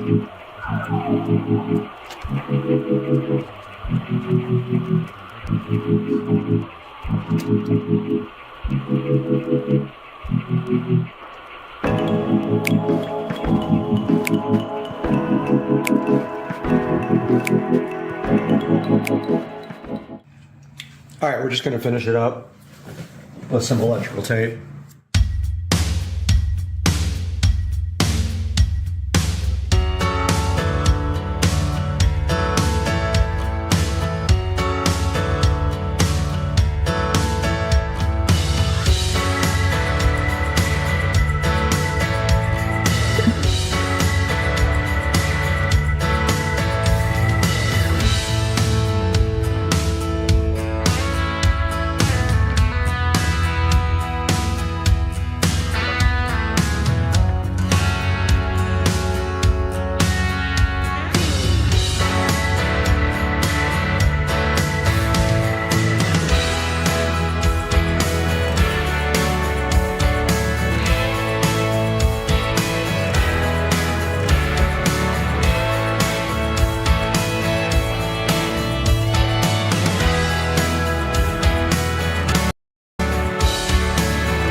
the next.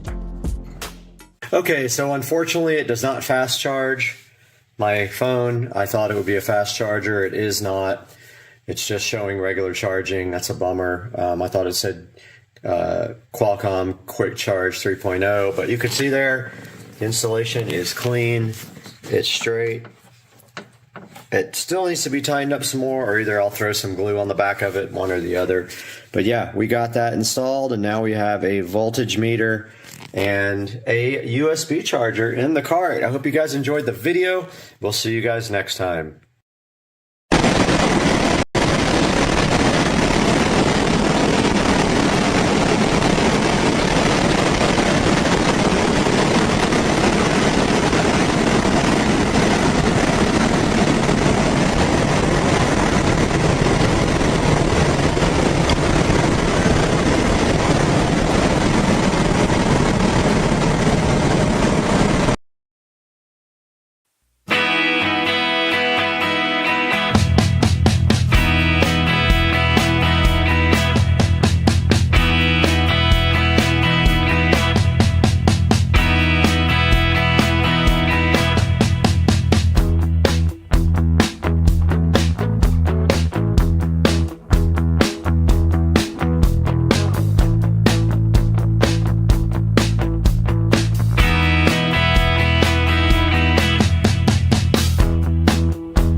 Shot back. Oh, it's got two USB ports.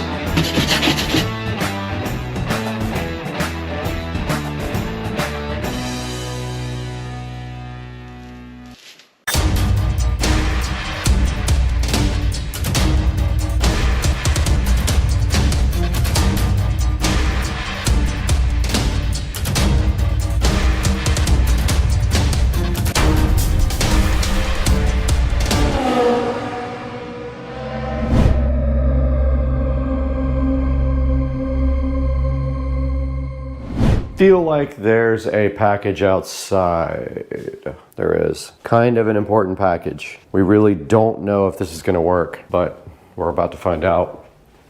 Sorry, I just woke up. Oh yeah, it's heavy. It's heavy.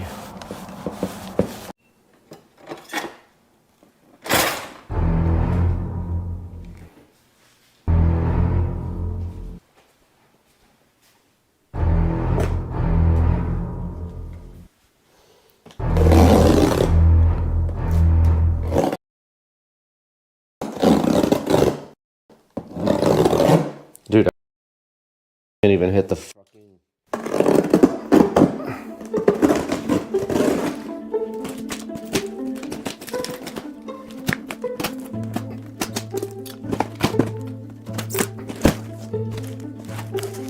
This might not fit inside there. It's gonna be close, dude. It's gonna be close. Oh my God. This is how we built it. LED strip stuff. There's a bag full of hardware. Oh, this does not look like fun, dude. Oh, what? J, 2 J's, okay. 2JZ. G,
trash.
Okay, I'm gonna go ahead and cut my box for my RCA jacks, even though, ow! Ugh! These nuts. Got him! Ah, motherfucker, shit, that hurt. Oh. All right, I'm gonna go ahead and cut my box for my RCA cables, even though my cable isn't here yet. Top of my box, I'm trying to line up with the top of this box.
All right, just a little update here since I haven't updated in a while on where we currently are. I have patched and sanded a lot of the holes here. I had one major spot down there that I had to fill, and I am completely done with that except for just some tiny little touch-ups. Also, I am about to extend the subwoofer wire down to the bottom. I just was trying to find some electrical tape to do that with. I have a wall plate down here ready for sub because it was way up high before. I have this extension cable here. It's a female to male, and it goes to the wall plate, right?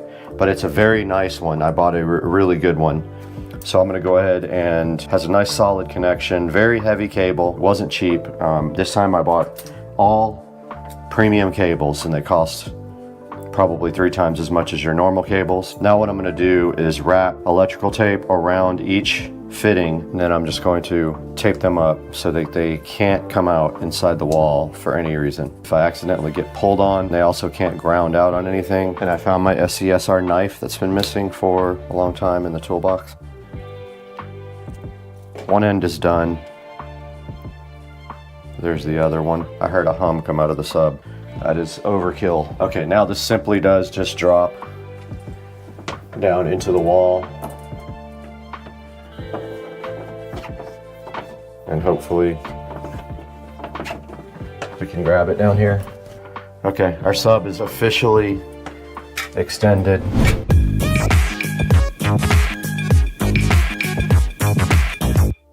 Yes, okay, being a hoarder absolutely paid off. I found what I needed and I can't believe it, man. I'm hyped right now.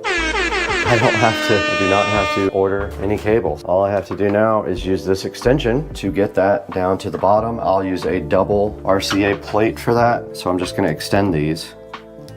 I would have used super good cable, but this is not that important of a connection. I'm gonna go ahead and tape these up like I did the other ones. These type of connectors, man, I always save them because you're gonna need them. It's just a female to female RCA coupler. Just gonna fish it straight down through this hole. I hope it drops. Oh my God. I hope you guys saw that. It fell literally right through the hole. First time that's ever happened in my life. That's what she said. It fell out of the hole. It's the wrong hole, but still. Kind of a crazy bit of luck there. That's basically it for that. Unfortunately, a lot of these wires have to be extended.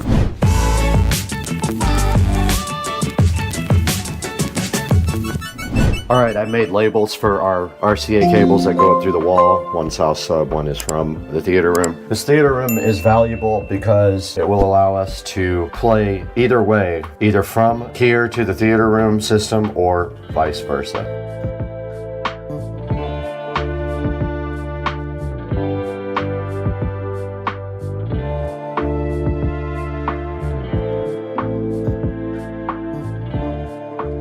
We can patch this hole up, and we can get this bundle here moved down. A lot of them are short, so I should have a patch kit in here for this.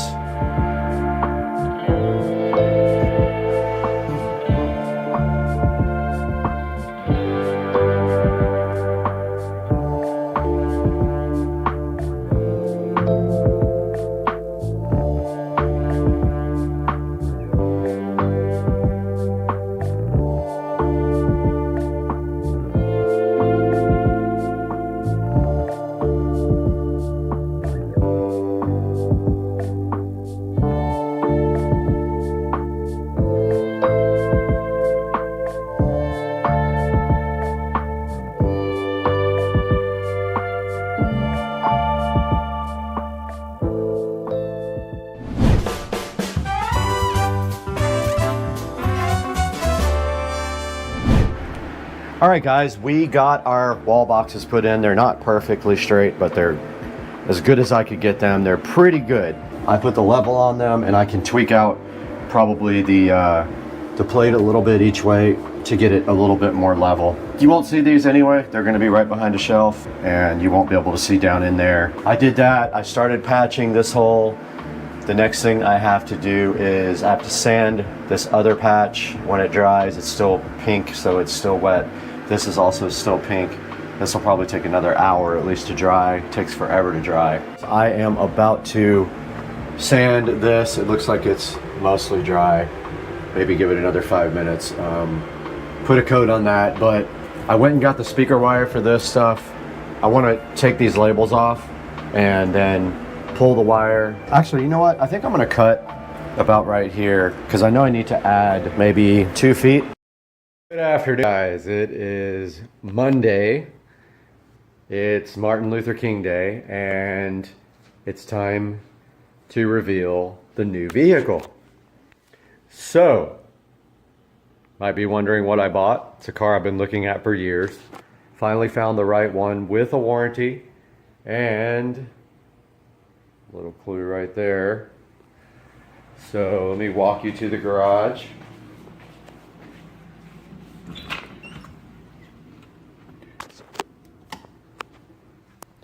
And there it is, folks. So I bought a 2005 SL65 AMG. This car is in amazing condition. It doesn't have barely a scratch on it.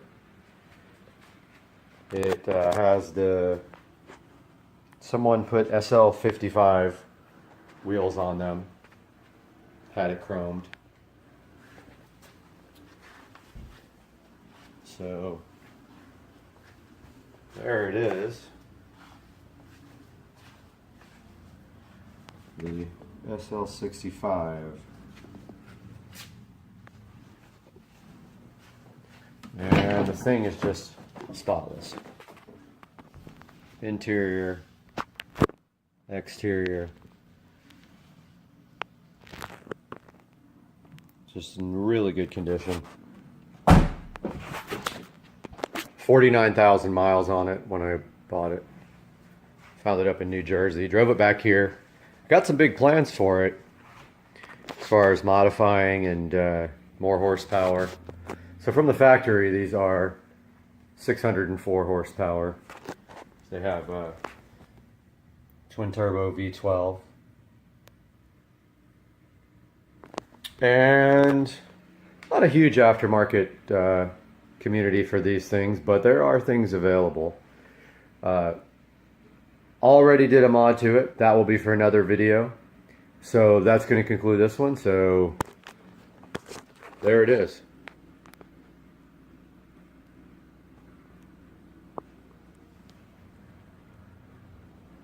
(2005) SL65 AMG. Guys, I might have figured this out, and I think we're going to be able to install this now. It was a process, but I am about to try it.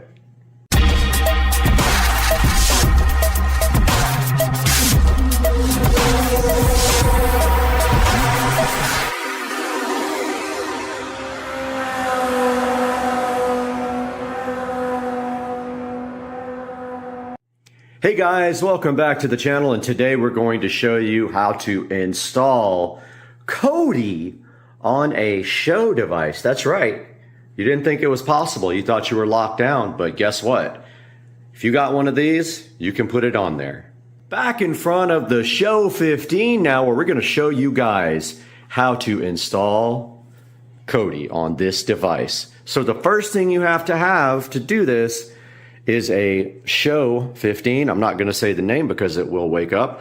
Once you have the Show 15, you will get a prompt that asks you if you'd like to upgrade your experience to the Fire TV experience. You go ahead and upgrade this device to the Fire TV experience, where you will come back and you will see this little dot right here. See that? Right there. Once you have that, then you're well on your way to getting Kodi. So guys, what is Kodi?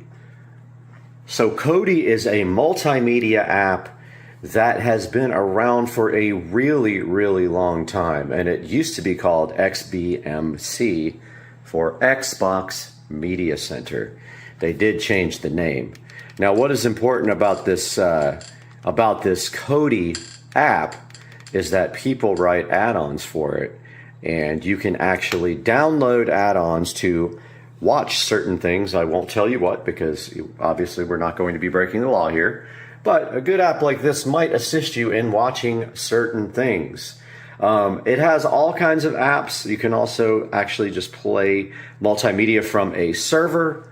You can install apps directly onto Kodi, like YouTube, if you would like, but the important thing is you can install these add-ons. These are video add-ons, and to do that, you have to find the repository and install them from the repository, which I will show you here momentarily, but this is Kodi. All right, let's quickly go over what you have to do to install Kodi on your Echo Show 15.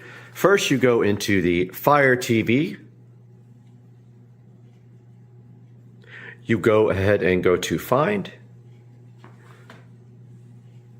And you search for the Developer menu.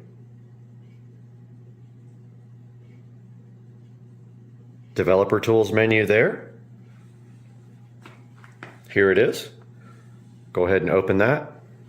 It pops up this little window. You can just hit the back button on your remote or either on the display remote. You're going to have Toolless installed as well. So go ahead and do that, and you're going to have File Explorer installed as well. When you press on them, you should be able to install them. Now let's go get Kodi TV. So we can hit back button here or back on the remote. So we will need the downloader for that. So back to the home screen. Go to Find.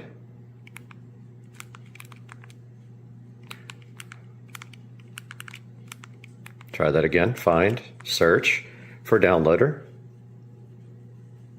There it is there. Go ahead and install downloader. Once it's installed, open it up. Now it's telling you that there's limited functionality for touch. So now, once you have downloader installed, you browse to either this full link or you go to Kodi.tv. And remember, this is limited touch. So if we just go to Kodi.tv, if you don't want to type in that whole link, you're going to have to get the 32-bit version. Go to the little menu here. Go to download. Go to Android, the little Android robot. Get the 32-bit version. The 64-bit version will not work. It will go ahead and download. Once it's done, it's going to attempt to install, which is going to fail. This doesn't work because when you hit settings, it's just going to disappear. So just click done on downloader. Or actually, you have to use your remote. Again, the touch doesn't work on a lot of things. Click the home button here or on the screen to get back to your Fire TV mode.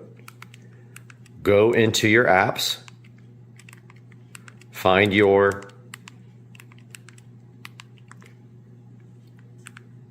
developer tools menu. Open that.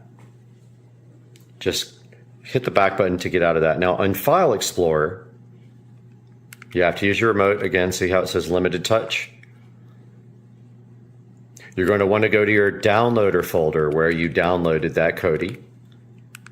Select the one you just downloaded. I have a couple in here. So just select it with the middle button or on the screen. Click Cut. Hit the back button either here or on the screen remote. Go to Download and paste it. Once that's pasted, go back again, go into Toolless, right there. Toolless, or whatever it's called. Open that. Find your download folder. Find the app you just copied. It's one. These are old. I've done it a couple of times now. But open up the Kodi app. It will then say continue, and it will install, and it will finish. And then once it's done, you will see that if you go to the home screen now, and you go to all your apps, you have this wonderful Kodi.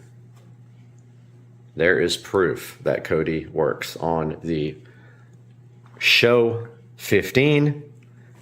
And then now we will show you how to put a good app like the Crew into this. Okay, now that we have this installed, you're going to want to put something in it. So to do that, you need to get a add-on. So if you go to Settings, File Manager, Add Source, Browse, click enter a name for this, call it Crew,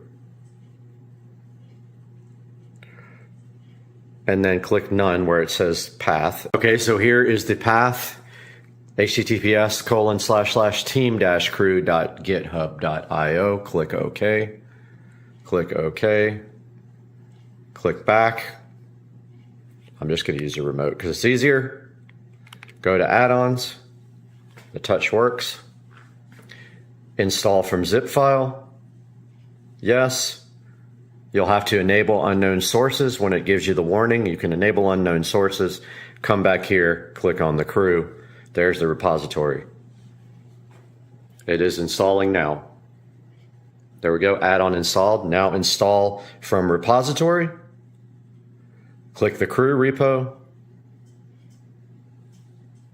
Click video add-ons. Click the crew, install, and then OK. It is installing now.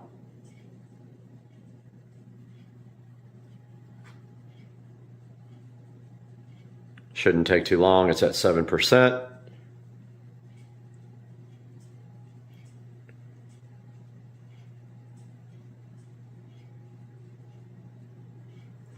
At 20.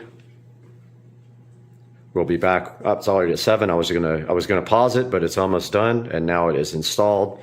Let's hit the back button on the remote here. And go back to the home. Now we have the crew. And you can proceed to enjoy your favorite things on your Echo Show 15.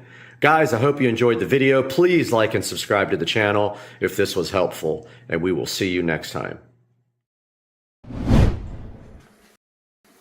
Why? That's corn. Somewhere in there are cows. And we are in Mississippi today. And I'm going to show you guys my sister's unique house and some of the cool features of this place on Supercar Street Racing. Come along and check this out.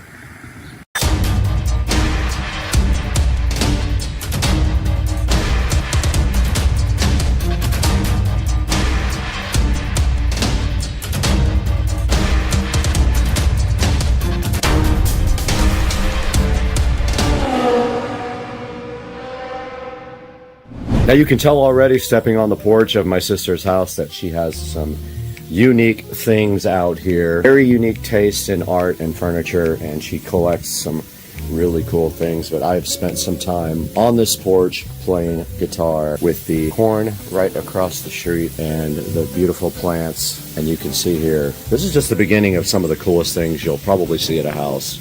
Now let's go inside. Hey dude! What are you doing, dude? All right, we step inside the house, and of course, there's some really cool, older, vintage pictures here. I don't know exactly what they are. That says Guadalupe, so that's Mexico. So yeah, some really interesting old photography here. And then of course we are from New Orleans, so down here we have some very cool Mardi Gras stuff there, and we have Bo the cat. And then moving up here, there's some very cool antique lamps here. A very old antique, it looks like an armoire, or I guess you would call it a dresser, more like, and not an armoire. And then on top of that, some vintage photography, and I don't know the significance of this, probably isn't one. The cat is trying to open the door. You're not getting out, dude. Some interesting palm leaves here, a candle, and then some shawls adorning this, and some more old photography back here. But a very cool old dresser here as you enter the front door, and some older looking ornate lights. And then on my right here, some pretty cool artwork. As you can see, it's multi-leveled. Might be hard to tell on camera, but this is levels of paper or some kind of material. This is one of my friend's artwork, Andre. So he painted this of a local artist.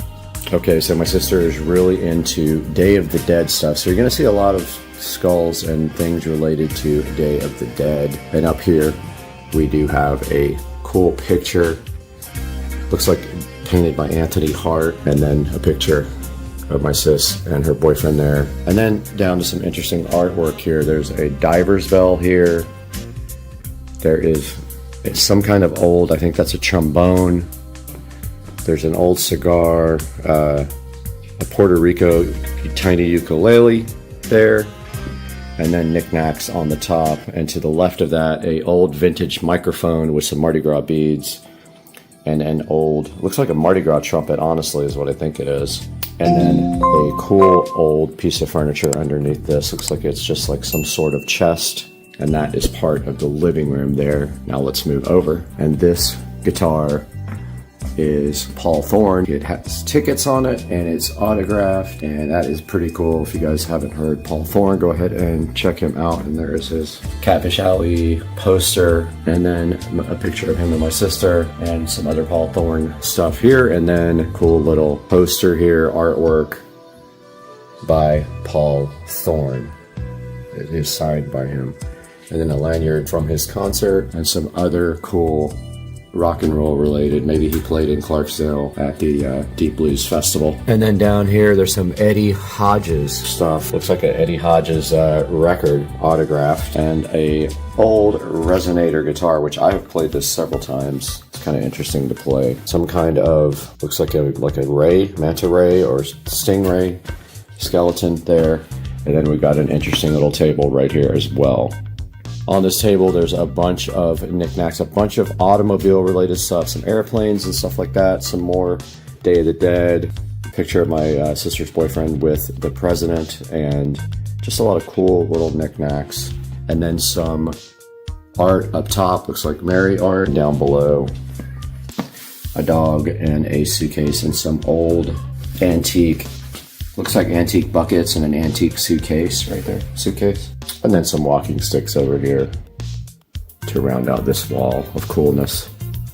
Okay, over here on the side by the antique fireplace, you can see some more cross-related art. She really likes crosses and the Day of the Dead stuff. And an antique piece of furniture down there. An old antique chair, so a vase, an old phone here. Some really cool artwork, some more religious artwork. More cat interference. And then up here we've got a nice big painting, and on top of the mantle a bunch of cool crosses and candles. And then down here in front of the fireplace, a bunch of cool little candles on a metal antique table. Very cool. Some more religious artwork there. Another cross here, which is pretty cool. You guys can see that. And more candles. And some more art in the corner here. There's a corner shelf with some interesting things on it. Few little knickknacks here and there, some more crosses on the wall. And then over here in the window there is a case full of antique cars, a Buddha here, another old piece of furniture with a cool candelabra thing in front of it, and another really old antique chair there with a chandelier above the window. And then this ornate piece of iron here with some things hanging on it, and this couch with these nice pillows. You can see this really old cool suitcase here, an antique book on top, and then here is a signed Meatloaf autographed microphone, a cool Eminem dude with a saxophone, and then an Elvis. And you know, we just visited the birthplace of Elvis yesterday, and there's Elvis with his microphone chilling on top of this old piece of furniture here. And then another old table with some things inside the top, and a skull on top with a Mardi Gras hat of some kind, it looks like. Side, there is a pretty cool piece of artwork up here, a bunch of candles, a bunch of old dishes, antique dishes, all the way down this, I guess you call it an armoire or a cabinet of some kind. And then on this side, some really cool, colorful curtains, another Day of the Dead type skull, old bowling pins too, which is very cool. And then in the corner, on the corner shelf, miscellaneous, it's like a glass skull from the Skull vodka. Really cool artwork here, really cool antique tables, another pretty cool hanging mirror with some, and she's also a cat lover, if you couldn't tell. The cat's staring at Patricia. And then this, another cool little skull, and these hanging cat ornaments are awesome. Look, these are cool. And then rounding out her cool living room, she has some more neat artwork right here. And then, of course, more cats right there. And an awesome shelf. I like this piece of art here. It says odd on it, and it's got the little Barbie doll head. More religious stuff there. And then all the way down the shelf here, some interesting books. And a really old vintage guitar here with some signatures on it. Okay, in the kitchen here you can see some really cool antique stuff here, a dulcimer, some artwork up there, a neat old phone, and then of course a bunch of skulls and random. There's a llama here for your mama, and then grouper legs. We're in the foyer area, and this whole foyer has a lot of cool things in it related to rock and roll and some cool artwork, bunch of wine bottles, really old wine bottles, and then up there, signed guitars. They are Charlie Daniels, ZZ Top, Glenn Campbell, Eddie Hodges, BB King, and the Greg Allman signed guitar, all up above the door here, along with some old glass bases, old wagon wheel. Up there, there's a Christopher Cross signed guitar and some Elton John artwork down here on the side. But yeah, just a really cool collection of signed guitars. Top of the steps here, some more, but yeah, just a really cool collection of signed guitars. And more music related stuff. And that is a Vince Gill signed guitar right there. And let's take it on upstairs where there's some really interesting artwork. A couple of signed guitars right here, along with a cool metal guitar guy and a bookshelf. And then an old music stand. Right here we got this rock and roll guy that used to be a suit of armor. Now he's all dressed up for Mardi Gras, and he's got his rock and roll record. Some old books over there, a really cool old guitar with a bunch of stickers on it, just some more random cross artwork, and then of course this cool doll, which is so fascinating. It's like a doll in a wheelchair. This is what happened to baby Jane. I like it. I think it's awesome. And then here in the chair, nice old metal chair with an old helmet in it and another skull. Really cool old door with a voodoo thing on it, and of course more cats. And I love the horse decoration here. This is 11 Spoonfuls signed guitar here. This one is Reba, James Taylor here, and then next to my mess over here, because we have taken over the upstairs. We love this thing. It's like a frog body with a doll head with a foot in the mouth. It's so cool. Over here, Star Wars memorabilia, drums over here, an alligator head, some cool books and dolls, Curious George stuff, Snoopy stuff. And again, I've taken over this area with my suitcase, but very cool mirrors and a shelf here with different types of kind of Day of the Dead stuff. Interesting artwork here. The top here, that reminds me of The Oldest View. If you don't watch Kane Pixels, you should watch The Oldest View. He is very talented. And then interesting baby head inside of a thing. And then again, we took over a lot of this area, so it is messy because we have a blow-up bed chilling in the back here. I thought this probably makes interesting lighting. And then below it, there's a candelabra here with some cool old candles with the fleur-de-lis, because we are from New Orleans. And some interesting artwork here, an old telephone, some art. Same over here, some art there. Some more art up here above on the wall with the disco ball making interesting light in the background. Okay, going out into the backyard of my sister's house is kind of where craziest backyard happens. This is one of the most tropical backyards I've ever seen. Take a look around here at my sister's backyard. She has this place all decked out with flowers and plants of all kind. Beautiful flower beds and the pool.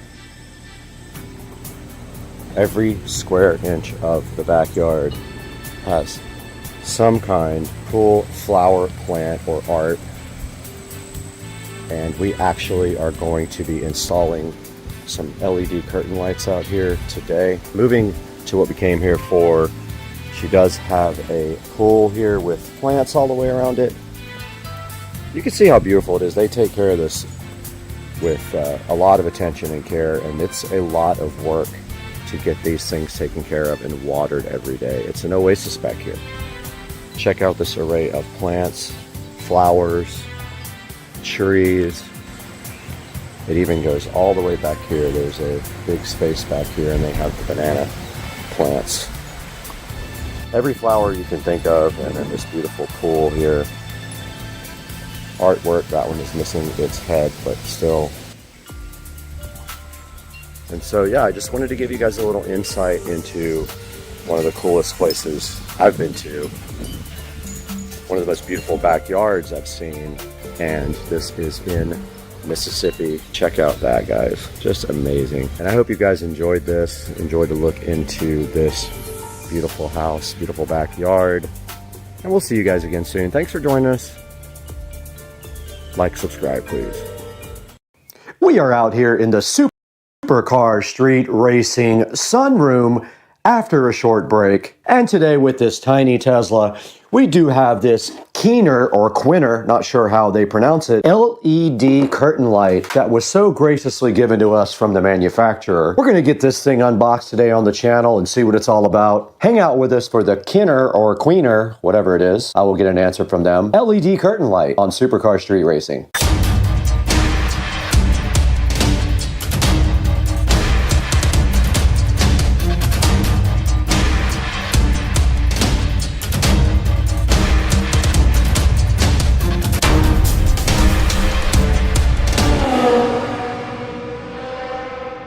And inside the box, you do see a foil package here with the lights inside. We're going to get that opened up and see what it's all about.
All right, we got the curtain lights all laid out, and as you can see, they are very easy to get tangled. So when you're laying these out, make sure you have a nice spot for them to go in and get all the little leg wires out like that, and then it is ready to go be installed. It's got a power supply on this end, and it does have hooks at the very top here for you to fasten it with. So that is how you lay out the light before you go install it. And look, it is about 12 feet long, I think, maybe more than that. But look, you can see how wide this is. This is going actually in the studio. So we are gonna head that way right now and get this thing installed in the studio. Out here in the studio, and we are going to go ahead and fire up this system here and see what it is like. We do have a plug right here, and there you can see the lights are fired up, and they do have different modes. So let us get these things installed, and my plan is to go. It's too bad that you have to see this ugly power plug up here. Pretty bad. I'm gonna see if I can figure out a different place to put that, but yeah, for right now, I just don't have a good spot for it. Did bring the remote out as well. I definitely don't like those looking like Christmas lights. Okay, let's get them laid out at least.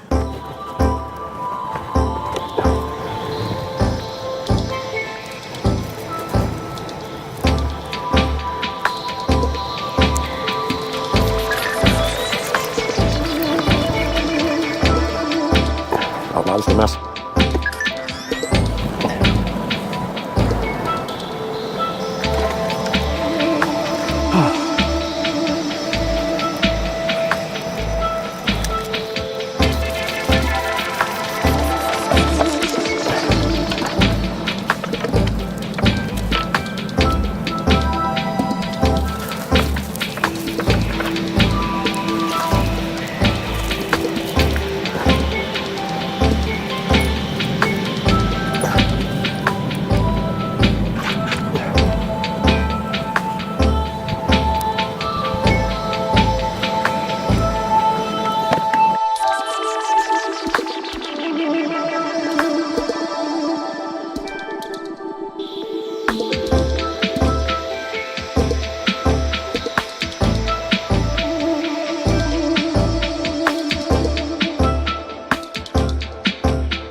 right, as you can see right here and right now, we did get these lights installed, and we got them installed in a nice way here at the studio wall, behind the TV and behind the Supercar Street Racing signs and existing lights. We just have to run this one, I just noticed, behind this USB cord.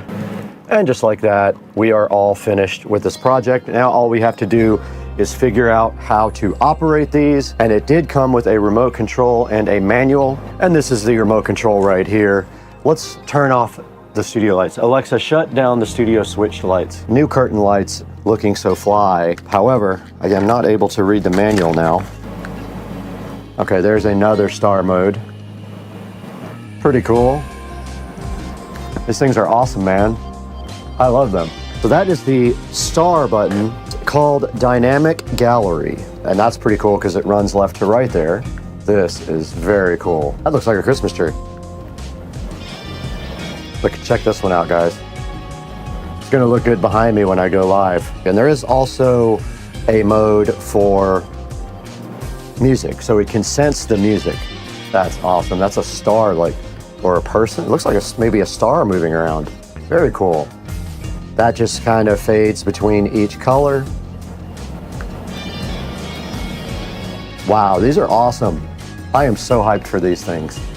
They look great. All right, guys, here is another look at the curtain lights, and I will put the name of the company up on the screen as well. There is actually an app for this as well called SerpLife, and I believe they are smart.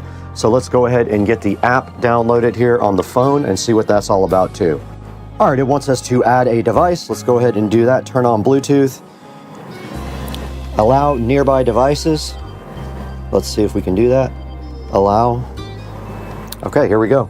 It found the device and it is adding it now. We're gonna call this the Studio Curtain Lights, and it is named as such. And then once we open up the Studio Curtain Lights, you can see all the different effects that we have available on the app. Got colorful, you've got effect, you've got gallery, you've got rhythm. You can make your own, and you can splice, which I guess means you can do multiple light sets. You have to have multiple. When you hit it, it says you need another light set. So apparently we could have done this in multiple strands, and we could have went all the way around the studio, but this is mainly for behind me when I am doing live stuff.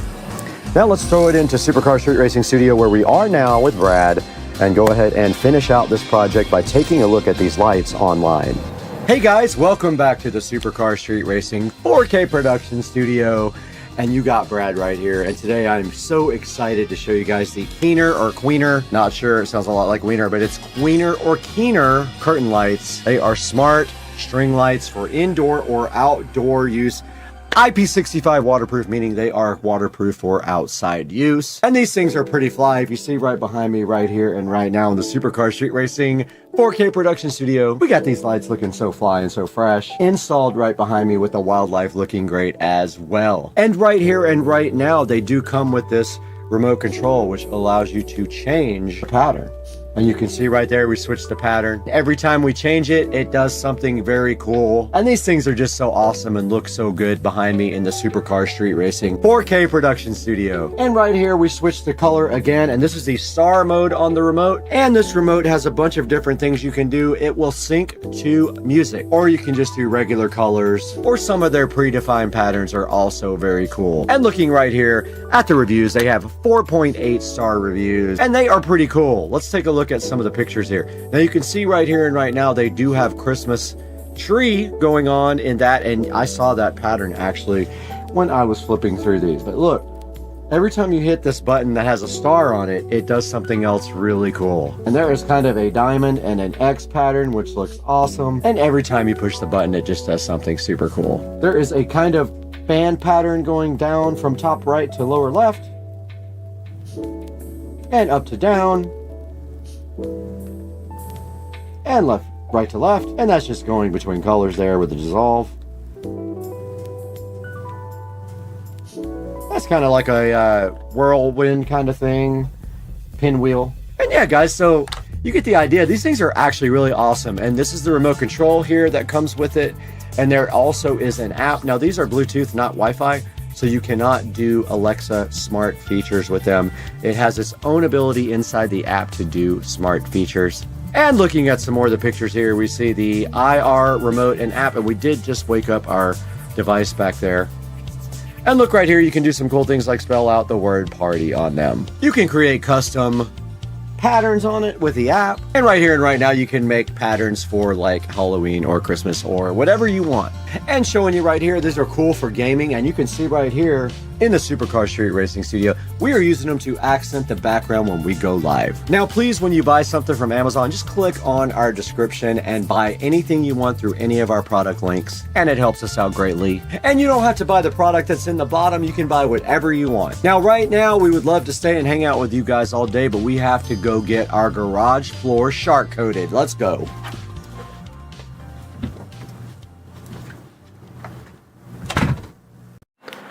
Guys, the hype is so real today as we sit here in the Supercar Street Racing kitchen. Pay no attention to that, because that does not equate to what is happening today. Because today, although we have the window open because the temperature is fantastic today in the 70s in Jacksonville, we have a package here from On that was dropped off, and we're going to be unboxing that today on the station. Stay with us. I'm hyped.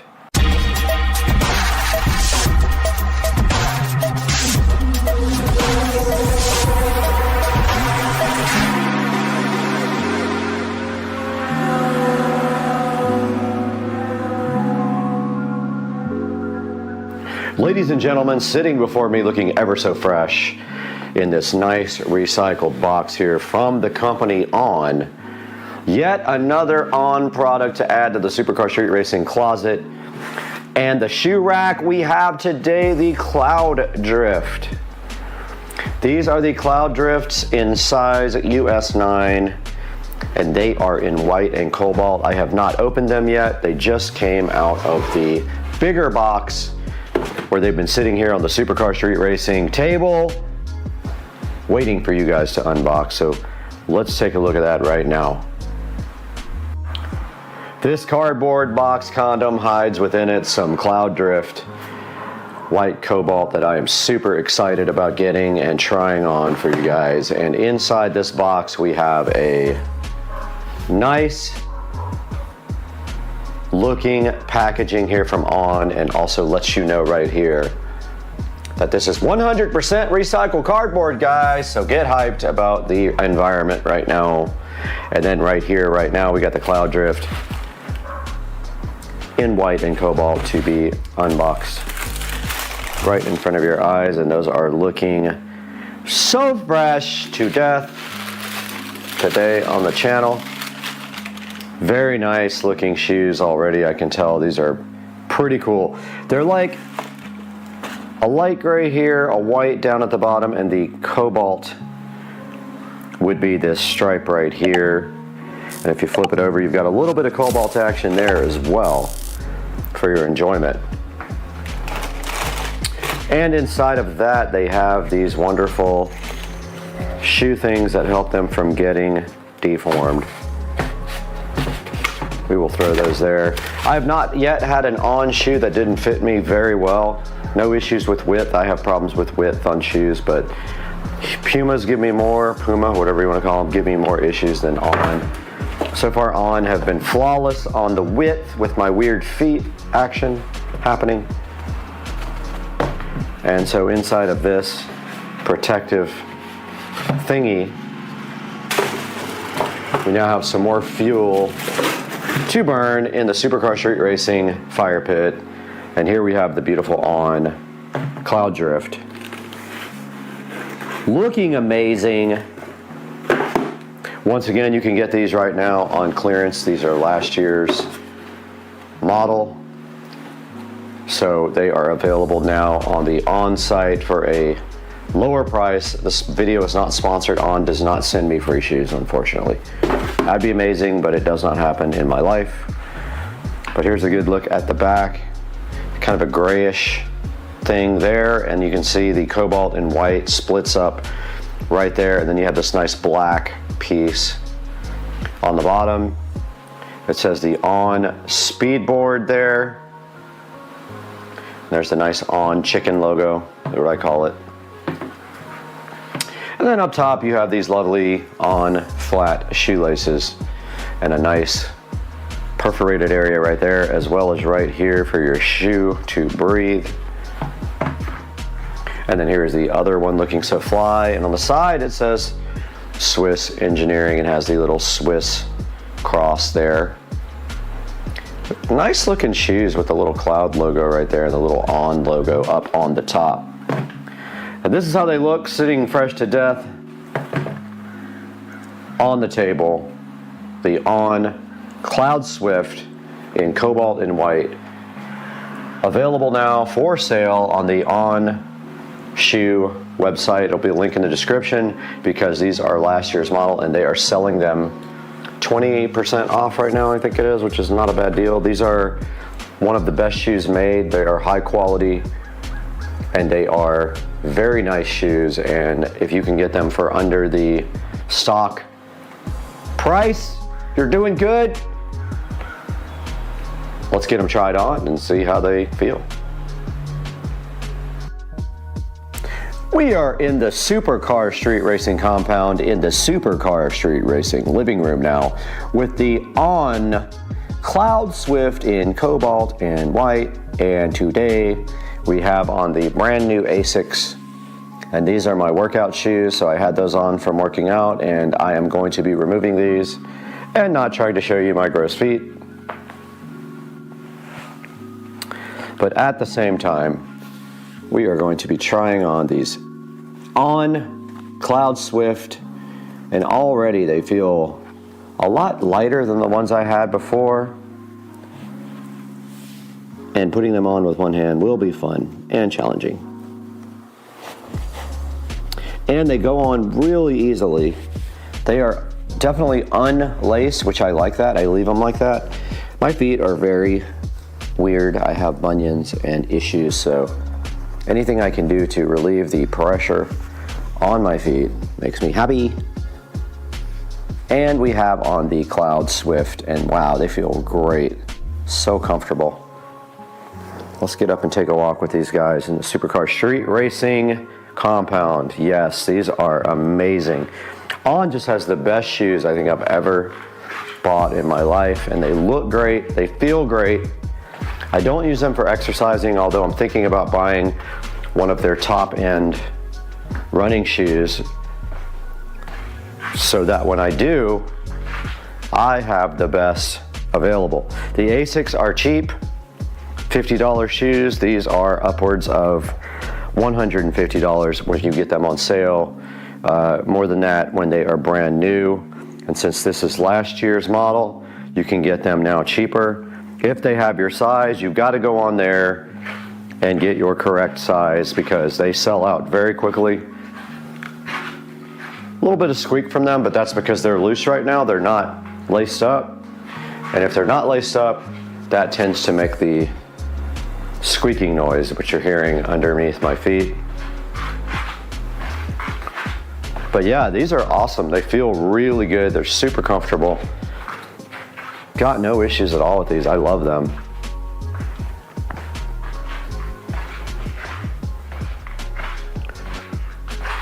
I would say that for the price, these things are amazing. If you can grab your size right now, you need to get on there and get it while it's hot. I'll get it up on the screen here in a minute when we go into the 4K production studio. So let me get the price for you guys and I'll tell you how much I paid for these. All right, we got the invoice right here. These were on sale for $119.99 right now in size 9. The On Cloud Drift in white and cobalt, coming in this fabulous recyclable container. There's the On white and cobalt there, size 9 male. And now let's get these guys where they belong in the Supercar Street Racing closet with the rest of the goodies.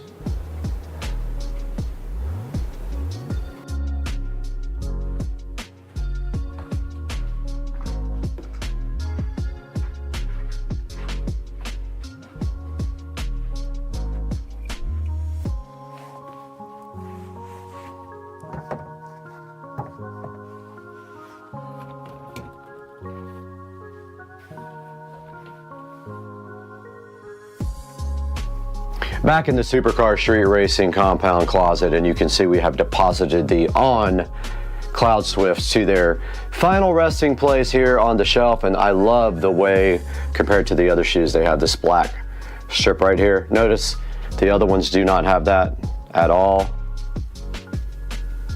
These guys are looking so fly. That really like that design.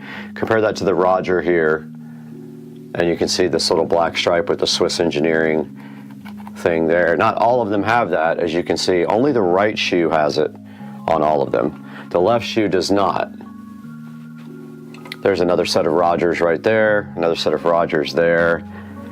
But yeah, guys, this shoe rack is looking hot with over $1,000 worth of On shoes there. And then over here we have the Puma rack looking so fly.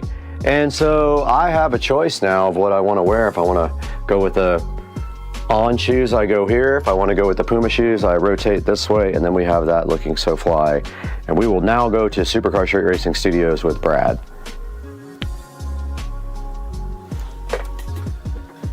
Welcome back to the 4K production studio. I'm Brad, and as you can see right here behind me and beside me, we are out here in the beautiful studio bringing you guys high quality production and looking at some pretty cool products. And today we are looking at the On Cloud Rift shoes that we got on the On website directly from them. They are Swiss engineered shoes, and we have the website up right now. So I want to show you guys exactly how to find these. So these are last season shoes, so they have new models, so you can get these cheaper. So here we are on on-running.com. I'll put a link in the description below. And if we click shop here, you can see that we can click men, women, kids, all that. So we do men, and then when it drops down, we go to last season here, and that will give you the ones that are on discount. And now on last season, you can see here that they have the Cloud 5 Terry here, the Roger still available, the Cloud Swift undyed, the Cloud 5 ready, the Cloud 5 undyed, and then here's the Cloud Rift, the ones I ordered, which are pretty awesome. Here's the Cloud Tracks, the Cloud 5 combo, Cloud undyed, Cloud easy, Cloud Wander waterproof, and the list goes on and on. Now the issue here is going to be finding your size, because a lot of the sizes are sold out as they start deeper discounting these shoes. For example, I think we could actually put the size in here if it'll let us, maybe. It will not let us do the size, so you do have to click on the actual shoe. However, we are clicked on men. Now you can also just go to shoes by clicking that. All right, now we're only looking at shoes, and let's go to the Cloud 5 Terry and see if they have our size. And so if we click it right there, they do have the Cloud 5 Terry in my size, and you would want to log in and then shop. But going back to something like the Roger, some of these shoes you're going to find that they don't have the colors that you might want. I'll show you, for example, if we go to the Roger. So that's the Roger Clubhouse Mid. Let's see if they have any more Rogers.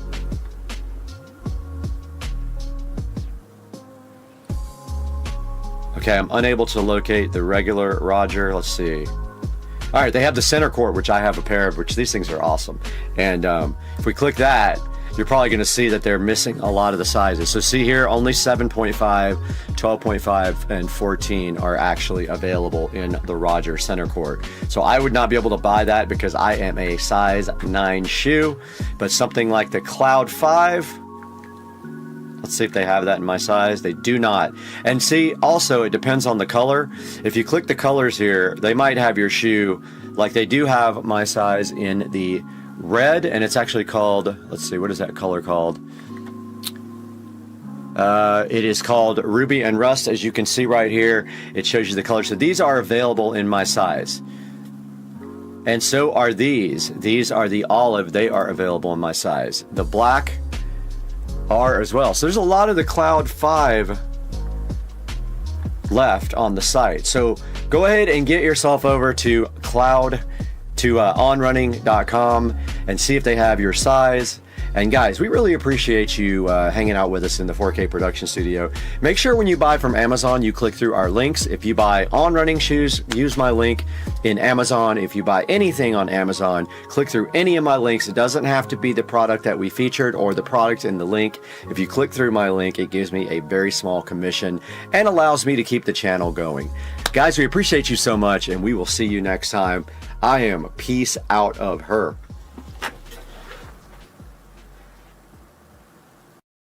All right, I took so much flack for Dude Grabs a Hot Pot, but actually this guitar was already destroyed.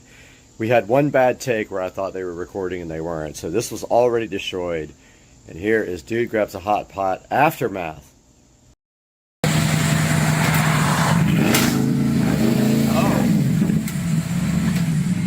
That's all I got. A rev off. Oh!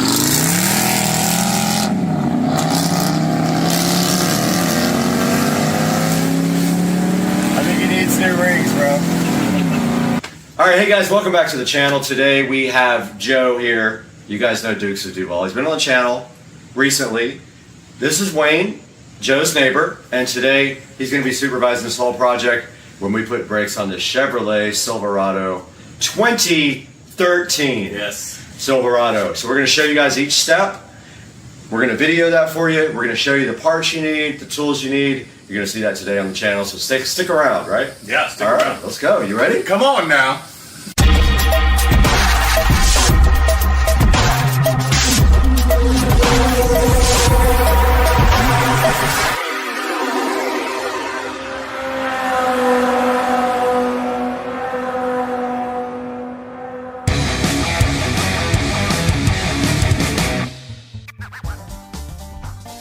All right, so we just showed you guys this amazing Chevy truck. This is a 2013, which one? Silverado 1500. Does that mean it holds 1,500 pounds of weight? 1500 chicks. Okay, 1,500 chicks in the Silverado. And we got Wayne here supervising. So Wayne, what's the first step to get the brakes done on this Chevy Silverado? I would honestly say to jack the truck up Okay. and take the wheels off. So we have to. Helpful to do that. It's going to be a lot of help. So what's the first tool we need in order to get this truck up in the air? I would say air ratchet gun. Okay, right. That sounds smart. Yeah, and just take the wheels off, and then we'll have a good look at the brakes. Okay, so do you have something to get this truck up in the air? I do. Okay, what are we going to use for this? I have a jack. Is this a Pittsburgh 3-ton low profile? Pittsburgh, low It's profile. a 3-ton jack. I mean, hello. Yeah, so it'll. This truck is way less than that. Absolutely. All right, let's do this, guys. You ready? Okay, Get to work. gee whiz, I can't wait. Let's go. Wait a minute. Hello.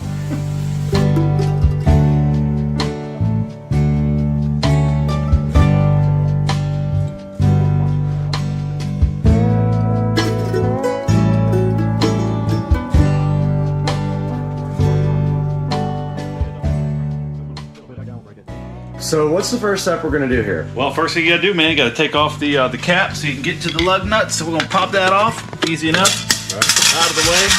And then we're gonna take a 4-way while the tire's on the ground so you can break these loose. And I think it's... So if you take it off the ground, basically the tire will spin when you try to break that off. correct.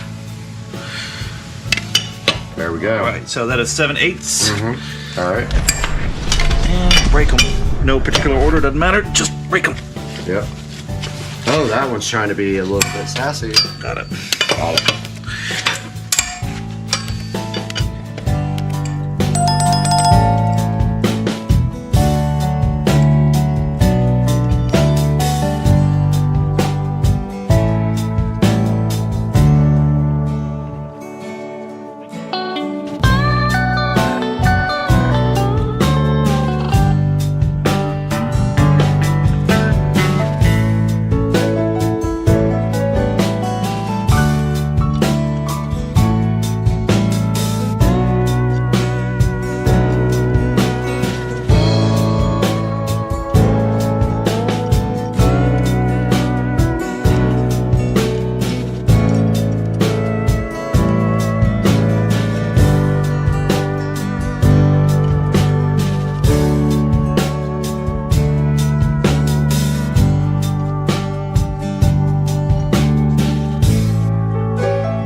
stuff up here. All the rust and stuff.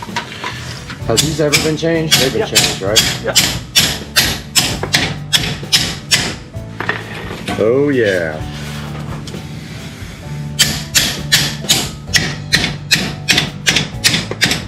Man, that thing is on there, bro.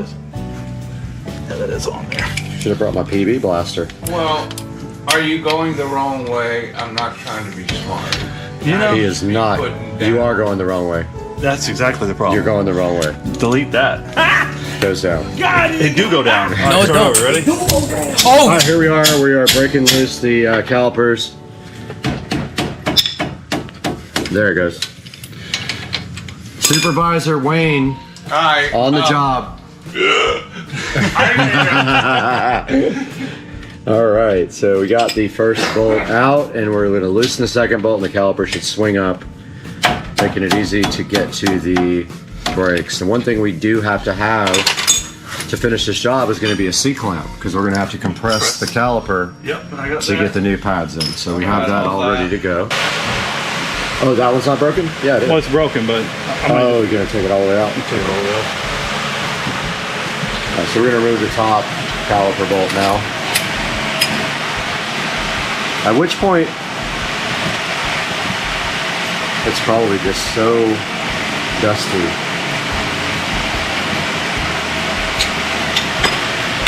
That thing is free, it should come off. There it goes.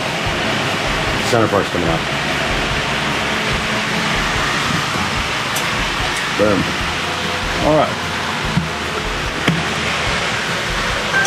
So yep, Oh, he wasn't lying. the pads are definitely shot. Yep. There's not much left there. So now Hey, do you have any grease for the back of these pads by chance? A little grease I could rub on them?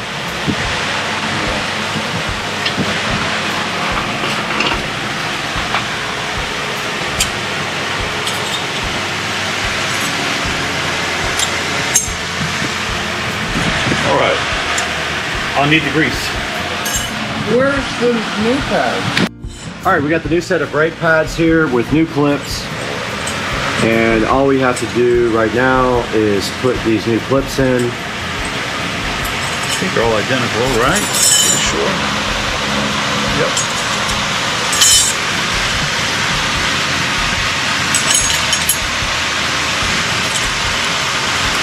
And they just push right back on the old spot.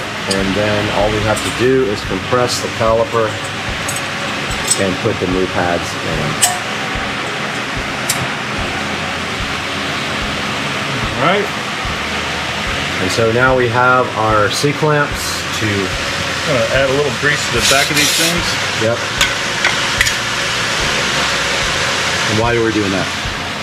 Helps release them, and then Okay. they say it's supposed to stop squeaking, so Okay. they say. Okay. All right, and then this one is for this way. All right, guys, we got the new pads here. We're gonna put a little bit of lubrication on the back of the pads to prevent squeaking, hopefully. And then now all we have to do is slide them in the existing holes, just like that. Boom, done. And this other one. This one. Pop this one in.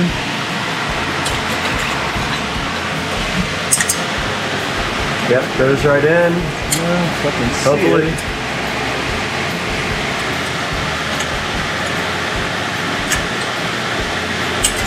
But it's not gonna go in all the way. Tap it down. Tap it in. Tap it in. That was a big tap there. Tap it in. Now that should fit nicely. Getting grease all over it. Great.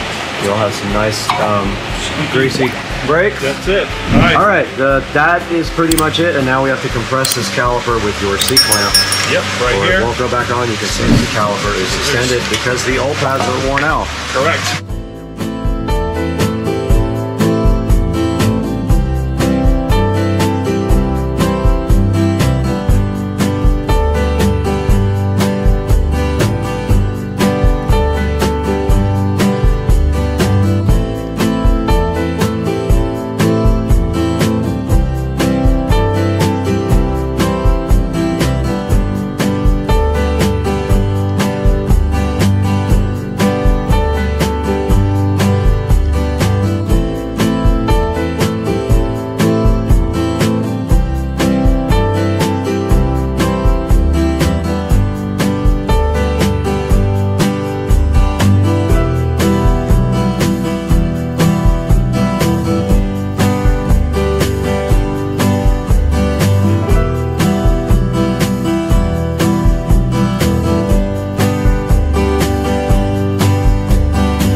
right, so we got our second clamp on here now so that we can squeeze both of them and they don't affect each other, because what's happening is the pressure is pushing the second one back out when we try to do the first one. So looks like we got it that time. That's money for sure. That's the hope.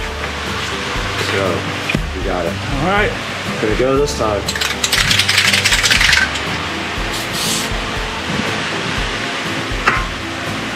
Probably not the best grease, but it's grease, so we'll use it. Yep. And that's it. Lithium grease. It's the best grease you can get. Boom. That's it. That is it. So now we just got to tighten our 2 bolts up, and that job is done. Now, this is assuming your rotors are still within spec. We're not going there today. We're not doing rotors. Nope, they're fine.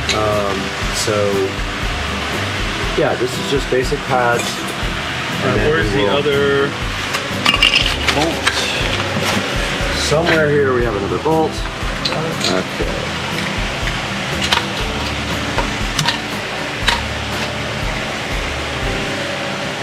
Joey, you seriously never squeak?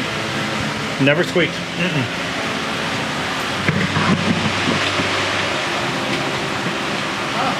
And so what size was that one again? 19 millimeter? 19 millimeter. So you have to have the 19 for these guys.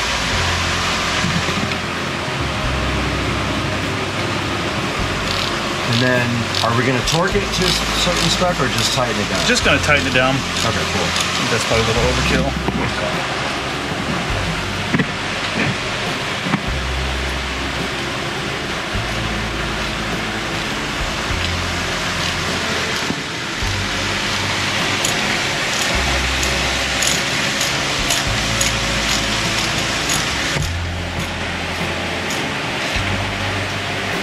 All right.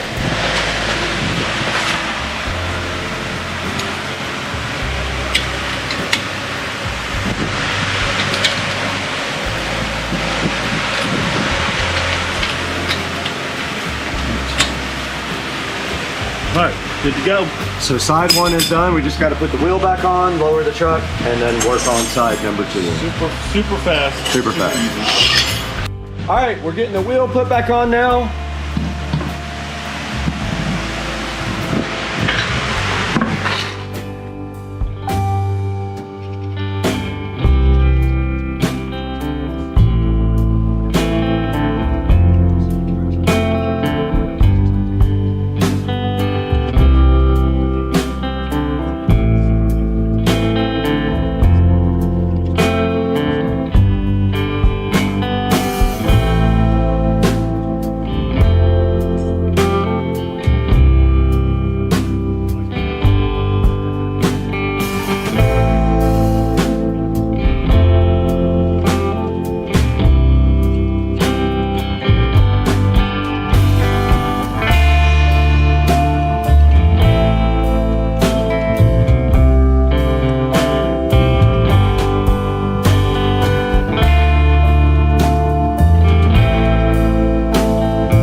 All right, guys, we are done with this project for this amazing Chevrolet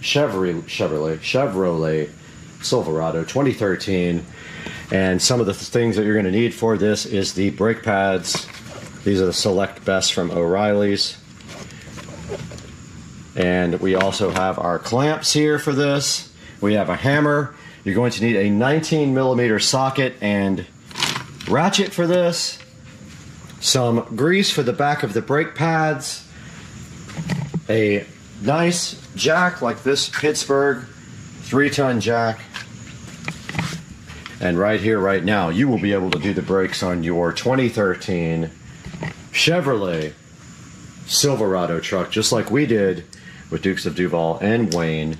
All right, we're back in the amazing Chevy Silverado truck where we replaced the brakes successfully in about an hour, I would say, just because we had a learning curve. But now we are taking it out for a drive. So what we'll do is we'll probably bed these brakes in a little bit, a couple of good little stops, and see how they feel. And then we're going to put a computer on this thing and pull the OBD2 codes and see if we have any other issues, and reset maybe the check engine light and see what's causing that. And so far, I think that we have a successful brake replacement because we didn't get hit by this guy. It's true. And we are going to be showing you guys how to do brakes on a Ford Chevrolet. That's going in. Damn! These are good. I know you guys think you know how to cook air fried chicken, but you don't know how to make air fried chicken because you don't know how to make it like this. You know you want some of that air fried chicken. That air fried chicken is going to slap you right in your... What is the deal with all the frogs out here? They're insane. Why is it so loud? Guys, the frogs. What is happening? You ready? 1, 2, 3.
You know if you laugh that it's true and you were laughing the whole time because you know it's true. If you laugh, it's true. And then you were laughing the whole time and it proved my point, and then you got put on YouTube. That's what happens when something happens on you. You go on YouTube. You talk funny, you go on YouTube. Blessed day. I hope you have one.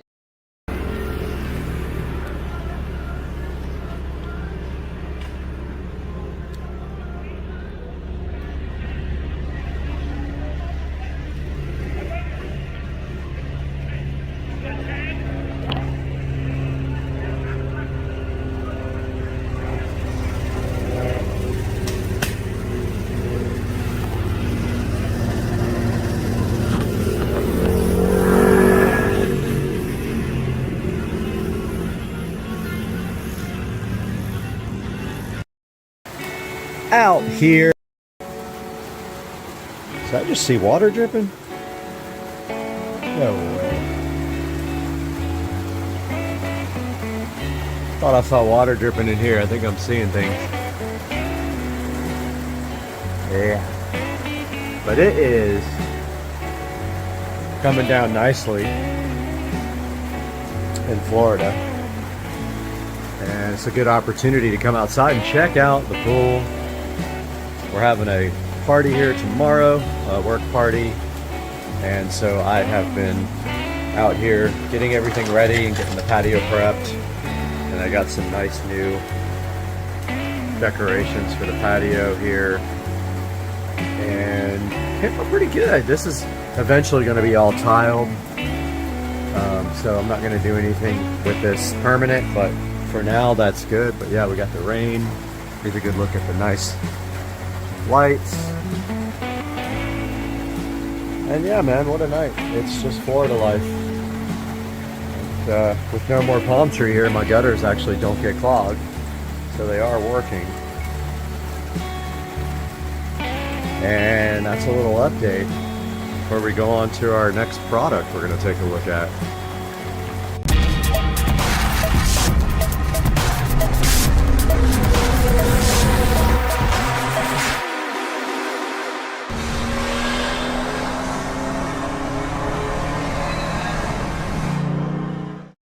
Are you guys enjoying the pool in the rain? I don't know. I'm happy. And did you feed Bubba Jr.? Let's go, Brandon. Yep, we did. Thank you again, Brad. I can't post this because it's got music in it. Guys, welcome to the channel. And we got some good mood lighting here. But today we are taking a look at a wireless USB Type-C microphone that I bought off of Amazon. The determining factor of whether this thing is going to be kept or not is the sound quality compared to the stock microphone. And as you can see here, this is about a $30 microphone that I've been putting off getting one, and I wasn't sure whether I wanted a wired or a wireless, but here's a look at this. And you can see here, it is a Chinese made brand. It's supposed to be rechargeable as well. And so I like the box design a lot. See if I can get it out with one hand. May have to like put the phone down. Yep, gotta put the phone down, I think, to get this box out, and I'll be right back. Here we have the ALW Quali wireless USB Type-C microphone, and we're going to crank the lights up a little bit here to see this. Just realized how cool this bathroom is. It's just the best bathroom ever. Anyway, got the ALW Quali. These guys have the funniest names on their products, really. It's hilarious. I was actually expecting it to be a little bit bigger than this, but now when I think about it, it literally is just two small pieces like that, and one of them is for the phone and the other one is for your lapel mic. And they stressed a lot how it's a basic starter, you know, it's just made for like podcasting or whatever. And it looks like we have a recharging cord in here. That's another thing that's difficult to get out, so I will get that out and be right back. Taking a look at what was inside the box, we had this other little box there with this lightning adapter, which we're not going to need. We don't have a Apple product, never have, and so we don't need that. That's a USB Type-C to lightning adapter, and also have a nice little USB Type-C charging cable and some instructions here, which probably are ridiculous because they're always don't know how to hire translators to write them. But we have here some basic instructions on some how-tos. Sorry for the shadow. We've got some overhead lighting here, but it's just like little basic instructions. I mean, there's not much to it. We have this charging case, and we have this little adapter thingy that goes on the bottom of your phone, and then we have the lapel part. So I'm guessing both of these charge? Well, no, you can't charge that in here, I don't think. Now I don't remember which way it was in the box, but I think it was like this. So that thing also has a USB Type-C on it. So I believe that has to charge separately, but I'm going to take a look at these instructions right here. So the receiver is what goes on your phone. It is right there and right there. This goes on your lapel. And this is the charging box. I'm guessing that you can't charge the receiver in the charging box, only the microphone, but I'm gonna find out real quick because I'm gonna plug it in for you guys. I'm enjoying this wonderful Angel's Envy bourbon that my lovely coworkers treated me to, one of my vendors actually, and I have been sipping on this for the evening after we had our pool party today. We had a little work get together here, and this is the Angel's Envy. That of which I speak of bourbonish. And it is just the loveliest thing. And we did some of these lovely tequila shots too, but yeah, it's good stuff. It's really smooth, and I am thoroughly enjoying it on a Saturday night in Jacksonville, a rainy Saturday night with a leaking patio roof.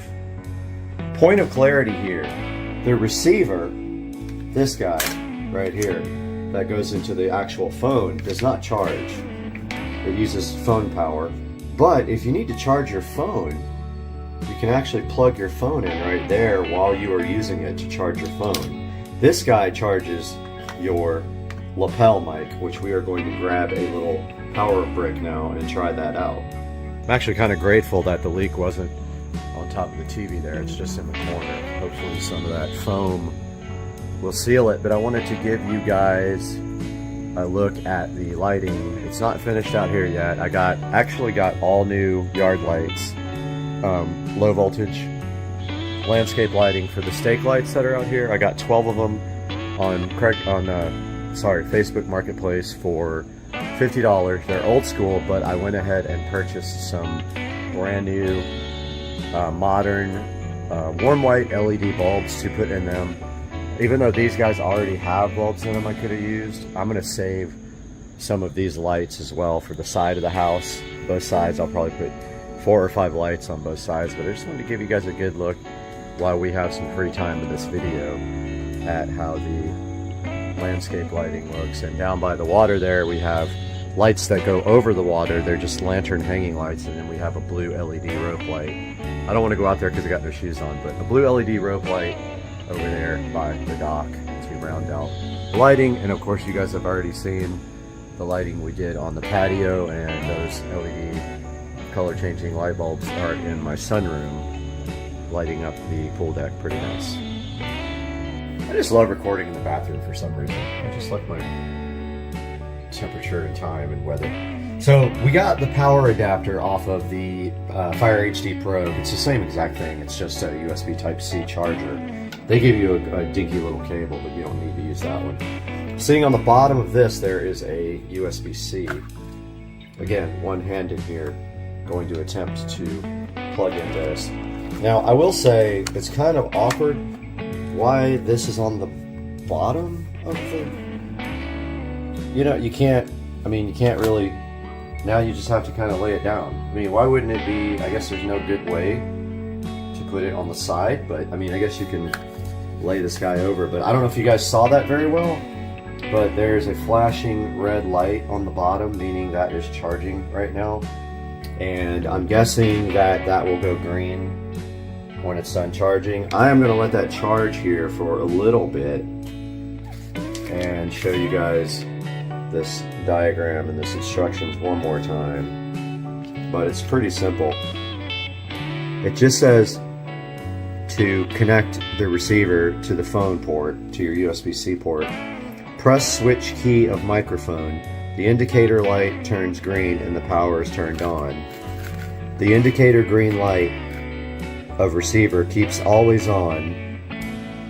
Then open the phone camera, live app or other apps, and then to use the microphone, then to use the microphone to receive sound. And then here it tells you that there's no battery inside the receiver, that you just use your, your phone is basically what powers the receiver here.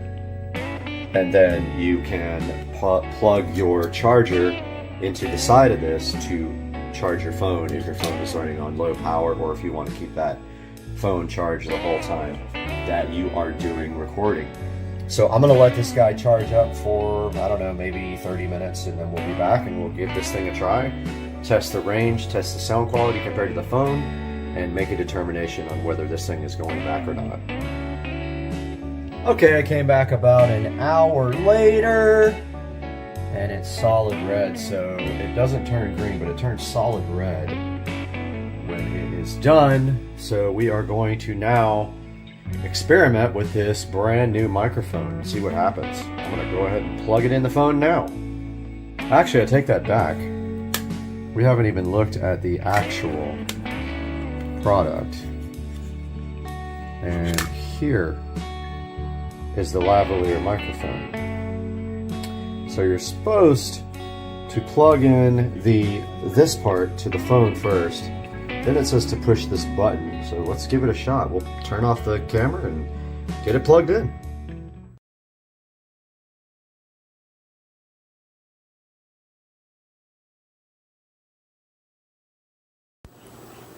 Okay, so the light is green now. I'm assuming that this guy is working. It's got a little clip here. Hoping this audio is working. Not really sure. So this is me giving a product demonstration. Here we have the lovely Echo Show 5 sitting here in the wall, and I just woke it up, and never mind. So here we have this lovely product here, and we're testing out the new lavalier microphone so we can start doing nice presentations. But first of all, I do have it dark in here on purpose because the light switch doesn't work anymore. So here's what we're going to do. First, we're going to walk to the kitchen about 20 feet, give it a test. Okay guys, we are now in the kitchen. Hopefully this audio is coming through loud and clear. We are now walking into the guest bathroom. We are now probably about 100 feet away from the microphone. We are now heading from the guest bathroom to the bedroom, maybe 150 feet away. We're in the bedroom now. Can't wait to see if this actually works. And we are walking back towards the lovely camera now, which is in the office. And we're about 20 feet away. And here we are, and we are going to see how that worked out. All right, guys, we are back in the bathroom here with the lovely smart mirrors, and we do have our brand new wireless microphone on, and it is quite a nice product, I have to say. I'm kind of impressed by this for the price. It is not a professional microphone by any means, but it does the job quite adequately, and I think with some slight tweaks to the audio in Premiere Pro, like maybe a little equalization on the high end, we can make this actually work for our videos. So this is staying in the Supercar Street Racing family. I do recommend this product if you do blogs or any other type of recording on your phone, even day-to-day recording, making videos. This thing seems like a really nice addition to have to your collection here. Reminder that it does come with a short white cable like this, and I was using my Amazon charger for my Fire HD 10 Plus, which is not a super fast charger, but it is a higher current than a normal USB 5-volt charger. This is the charging station for the microphone itself. It does not charge the receiver on the phone because you don't need to charge that guy. Remember, the receiver on the phone does have a USB-C jack on the side, so that if you decide you want to charge your phone while you're recording, you can do it through the microphone adapter. So it's got this nifty little charging case with a USB-C, which means you can't stack it like this while it's charging. You will have to put it on its side, and it doesn't want to stay on its side, so it'll probably have to be on its back like that. Again, here is the presentation. It is in Chinese, but it has English writing as well on the back. That says it's plug and play. It says 20 meters of accessible reception. It says precise radio, whatever that means, clear timbre, highly sensitive and widely compatible. And I do agree that the range is extraordinary on this thing. I do believe that I could probably go into the backyard and have no issues at all. With reception, I want to say it was about $35. I will put a link in the description, and I encourage you to click through my links. It helps me support the channel and bring you more high quality products like this. Please subscribe and like the video as well, and we'll have more for you guys very soon. I've got another product. I had a manufacturer contact me about reviewing a smart door lock, so hopefully I have a place to put that. I'm thinking maybe I don't know, maybe the door to the garage, but we'll see. We'll see when that comes in. That should be coming in soon. Hope you guys enjoyed it. We'll see you next time. Guys, Dukes of Duval is seriously lacking in security at his new house, but we're going to change that today with the WiseCam pan and we're going to be installing this for Dukes of Duval at his house today on the channel. Stick around.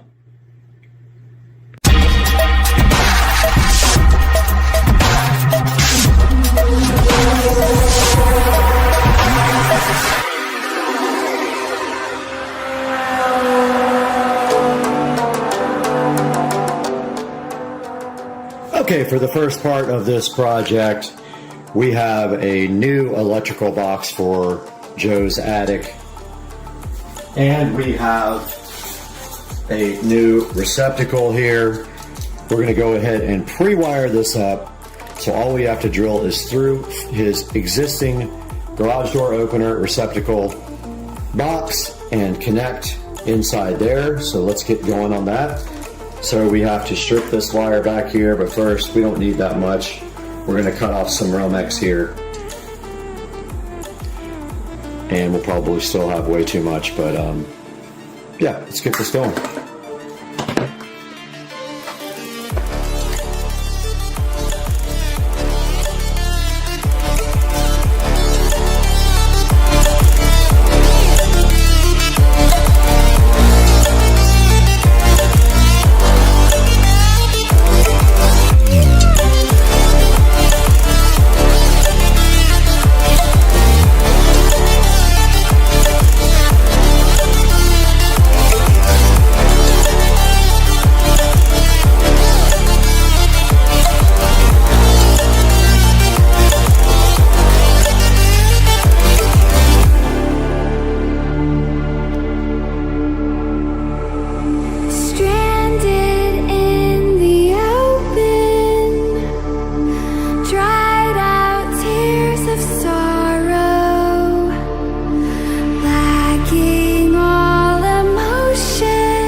Alright guys, so you just saw us make the electrical outlet to tap onto his garage door opener plug. We will drill right through the back of that and put the wires directly to that receptacle. And now we have the unboxing of the WiseCam pan, which I have never used before.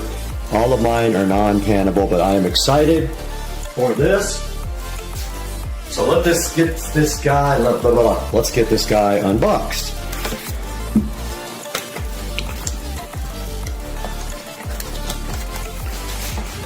And inside of the box, we have another box, of course.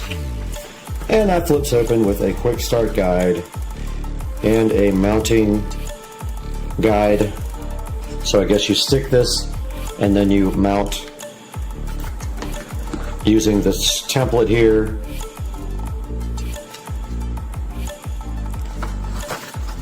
And it says don't forget the bracket. There is the bracket, and it looks like this. Lines up like that, so you will mount this to the wall, and then you will mount the wise cam to this dude like this. There's probably a screw that goes underneath it like that, if I had to guess. And here's the actual wise cam, and here's the peel satisfaction. Granted. And let's see what's inside this box of the Wisecam pan. Looks like we have our power outlet. Looks like we have the screw to mount the Wisecam to the base and some screws to actually go into the wall. And inside of there is a lovely cord.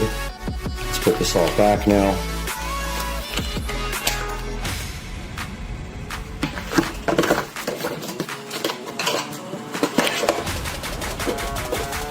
And that is a look at what is inside the box of the Wisecam pan. Next step over here is go work on Joe's electrical and get that started. Alright, we are headed over to Dukes of Duval house to put his security camera in. He is currently at work, so we're going to surprise him with a new security camera. When he gets home, he will be hyped and stoked beyond belief. And this is how close he lives. His house is right there. Welcome to Dukes of Duval.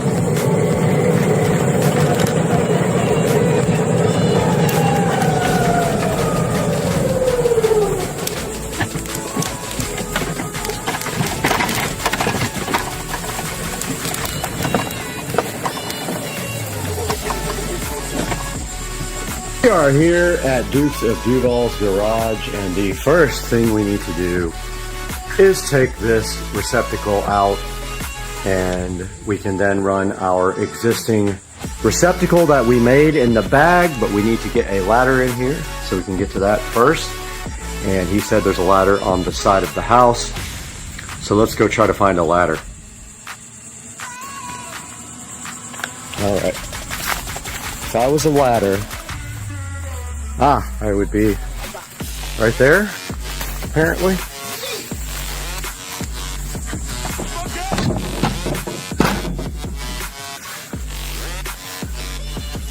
Oh my goodness, that's a big ladder. Huh, okay.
Forgot every bit of the lights, so I went back to the house to grab the headlight and a work light, and I'm gonna head back over to Joe's as soon as the coast is clear. Let's go. I can almost feel you walking in the distance, but I know that it's not reality. If you are echoing around inside these parallel dimensions all alone, know I'll find you in my dreams.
Okay, we should have our wire for power fished up through the attic.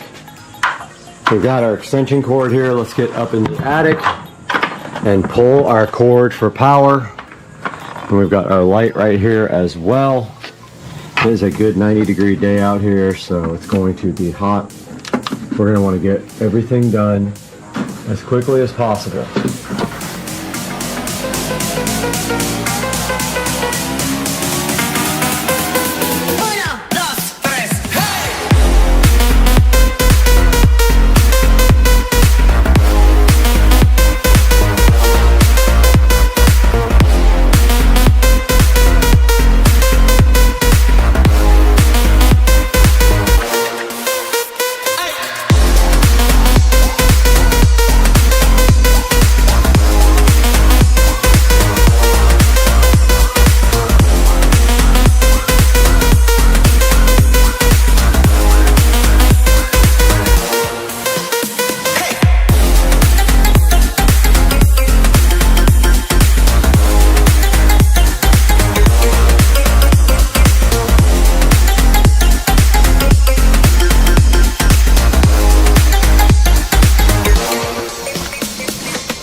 Okay, I was unable to connect this camera to Joe's Wi-Fi network, so I ordered him a Wi-Fi repeater, which we will probably put in the garage somewhere here because the Wi-Fi signal is not strong enough. So he is connected to my phone right now for hotspot. So I am just waiting for this to update, and the thing turned backwards, so I'm wondering if we have it the wrong way.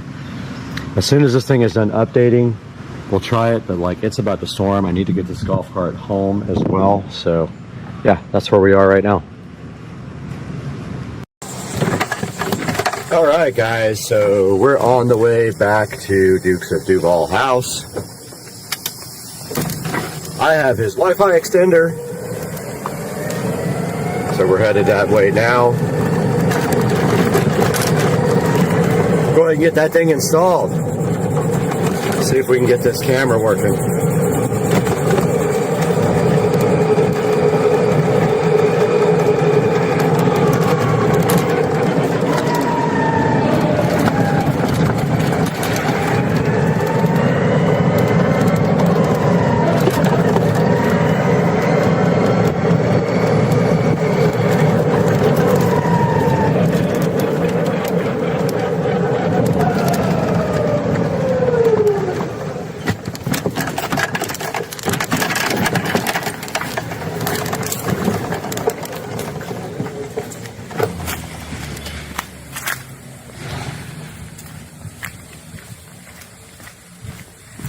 Here is the SD card for the camera. So while we're up there, we will install his SD card. And the SD card will allow him to record on the camera. We're going to go ahead and open this right now. Check it out. And here is the SP Superior Pro SD card, looking so fresh and new. For the camera, this will allow him to record for weeks at a time and go back and review the video. But first we have to get the GoPro and stuff out, which I already did. It's right here. Bad memory. And we'll get out the Wi-Fi extender. We got to install that. I just got to figure out where. But I'm thinking right here, right there is what we'll do. So let's go over this and how this happens. All right, installing the wireless repeater is as simple as just plugging it in like this. Or actually, I don't know if this will take up a plug, but like maybe like this. And once that Wi-Fi repeater is completely powered up, you then just go into your phone and connect to the SSID of the repeater, and we will show you that on the actual phone. We will do a screen recording, but you notice here that that thing is booting up right now, so we're just waiting for that thing to completely boot up. And then we open our phone up and connect to the Wi-Fi repeater network, and then we will configure the wireless N repeater for Joe.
Alright, there is an annoying guy over here with something on like an automated device being a dick, but we're going to open up Wisecam and see if we can configure this camera. We got to go to cameras, pan. Oh man, this guy killing me, this guy.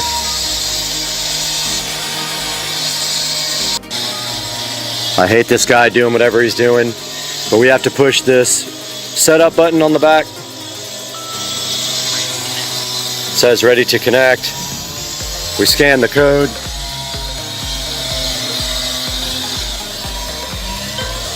It says scanned. This guy's killing my video.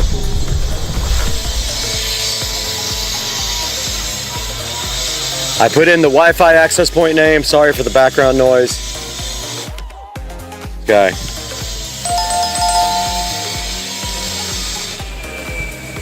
It is connecting right now.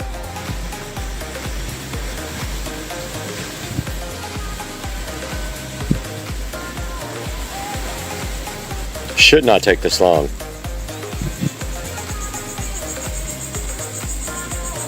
All right.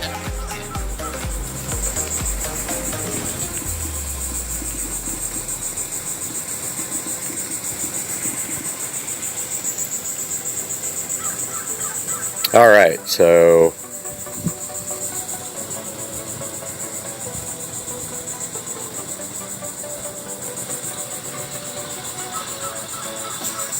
we are done setting this up. This guy's going to continue his annoyingness.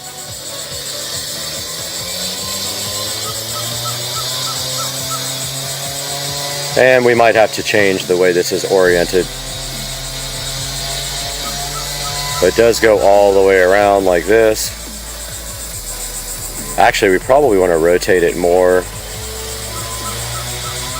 Yeah, so we need to take the screw loose and make it go more that way because it's limited by the way we have the mounting. Let's do that now. All right, for the conclusion of this video, we have stepped into the echoey Joe's Crab Shack. And we will be surely having echoes in our voice, but we wanted to show you the camera. And there is the camera. And as you can see here, we have pan and tilt control. When we go back to this version, and we can go like that, and we can tilt all and pan all the way around to the side of his house where you can see the gate. And so this is a successful conclusion to an awesome project for Mr. Dukes of Duval and his Joe's Crab Shack. So I hope you guys enjoyed the video. Please like and subscribe and buy all your Amazon products through one of my links. It doesn't matter if it's the link for the exact product, you can still purchase through my links and help the channel out. And we will see you guys next time on Supercar Street Racing.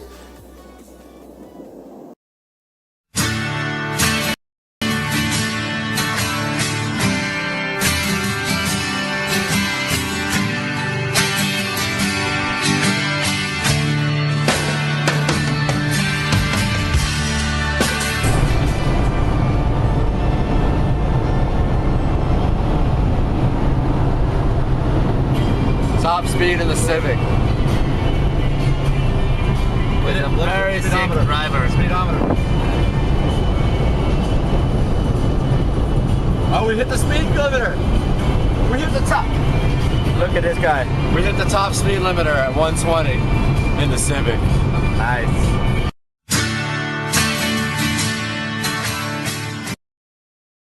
All right, guys, we are here in the garage, Supercar Street Racing. Brad here, taking a look at the club car precedent, and yes, the washing machine is on. But yeah, today I've got the wheels sitting right here in the garage, and Rich and I are going to take a trip out to get some tires, and the guy said he would mount the tires, but I kind of don't trust him. I think I'm just gonna buy the tires from him and drop the wheels and tires off at Tire Outlet, which has done my car forever, and I totally trust them. So yeah, that's what we're doing today on Supercar Street Racing.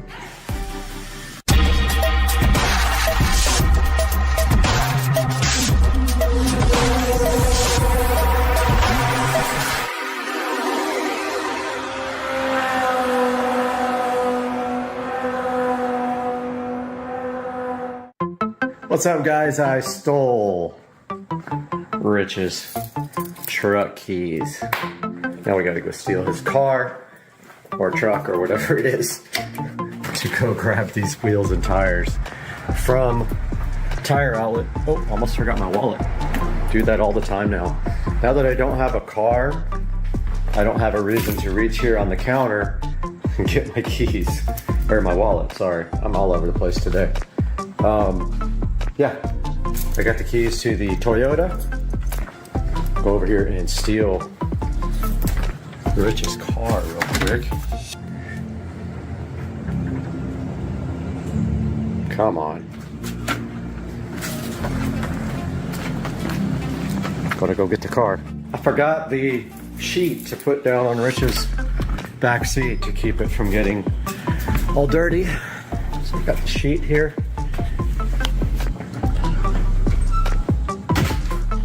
And now let's go steal Rich's truck. Successful mission, stole Rich's truck. And he don't even know about it. Let's go get some wheels. So I got brand new tires from this dude out in the middle of nowhere, about 12 miles away, for literally 40 bucks each. Brand new. 205 3014 golf cart tires that the cheapest you could possibly find online is like $48 each plus tax. So we went and picked those up and brought them to Tire Outlet here. So we are almost there. Gonna go ahead and grab the wheels and see how they look. They did tell me that one of the center caps was damaged, but the guy who sold me the wheels went ahead and shipped me a new center cap. So yeah, we are here at Tire Outlet. I see the wheels right now. All right, got the wheels and the tires in the back of the truck. Right there, another truck almost hit me coming in the wrong side of the road. But yeah, we are headed back home on this miserable afternoon in Jacksonville. It's very cold, very rainy, but we have brand new wheels and tires for the club car precedent sitting right back there, guys. Can't wait. I'm hyped. Hype train. All right, we are out here in the garage, guys, and we have to get one replacement center cap, but other than that, we need to get our tools together to start on this wheel change. We'll have to pull one off to replace the bent, broken center cap. I'll show you guys that here momentarily. I'm just taking off the warm shirt. I've got the heater going in the garage too. But let me show you what happened with the center cap. So one of them came out of the box like this. They're plastic, so I don't know what happened, but that one got all jacked up. They pushed through the back. It's also damaged right there. Right there and right there. Maybe a manufacturing defect, I don't know. Also have black lug nuts to go on them. And we need our jack over here. Just get my handy dandy gloves on.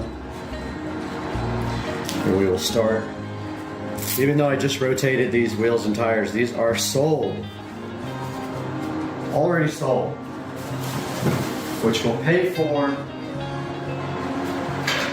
the new tires.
see, we got the new wheels and tires installed and they look so good. But now we need to get them dressed up.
So this is the finished product. I just need valve stem caps. So I'm gonna get online and order those. But this is how the cart looks. I do have a quote to get the cart plastic dipped in satin black, and I need to get rid of all the wood grain. But this is how it looks. Not sure if I'm gonna need a lift in the rear yet. I like the fitment, it's tight. It bulges a little bit past the fender well. Maybe I could do wider fender liners, I'm not sure. I'll look into that. But yeah, so it came out really good. I love the way it looks. It really makes a huge difference on the cart, like a big difference. So now it is cleanup time. All right, so they did leave off the center caps on my wheels. They actually were sent with the wheels from ST, but the tire shop left them off, which is fine. I want to get some metal ones, so we're here on eBay looking for black metal valve stem caps. See if we can find any that don't say Ford, don't say Chevy, don't have grenades. And that's probably him messaging me now. Yep, he wants to send me some, but I'm like, no, I got it, man.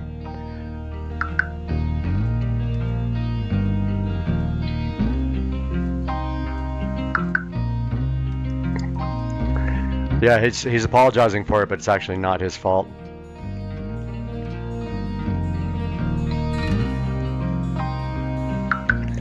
Okay, so here we are, looking for some black center caps. These are $6. All I need is the cheapest ones they have in black. Let's see if there's anything cheaper that's in the US. 50 cents from China, China, China, China, China.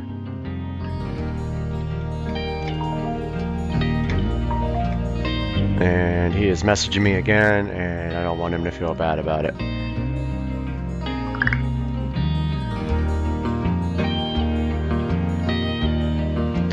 I'm telling him they're in the video. If I could spell video. Alright, so all this is China. Really cheap stuff. I guess we're not going to find anything local for cheap. China, China. Here's one for $4.29. That arrives next week. Let's look at Amazon. Black. Tire. All caps. Oh, $5. Arrives before Christmas, arrives before Christmas. All these say arrive before Christmas. Let's go ahead and order these. We'll be here Friday. I don't need 12, good grief.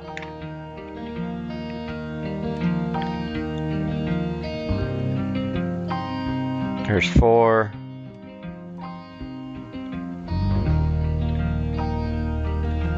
We'll look at the ones with the reflective stuff on them. So let's just grab these up here, no big deal. They're $5, $6. You get extra ones.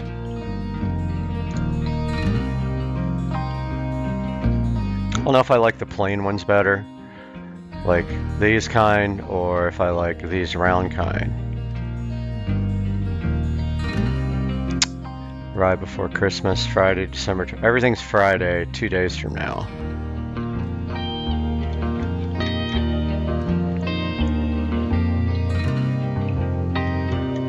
So let's just grab it. Let's make it easy.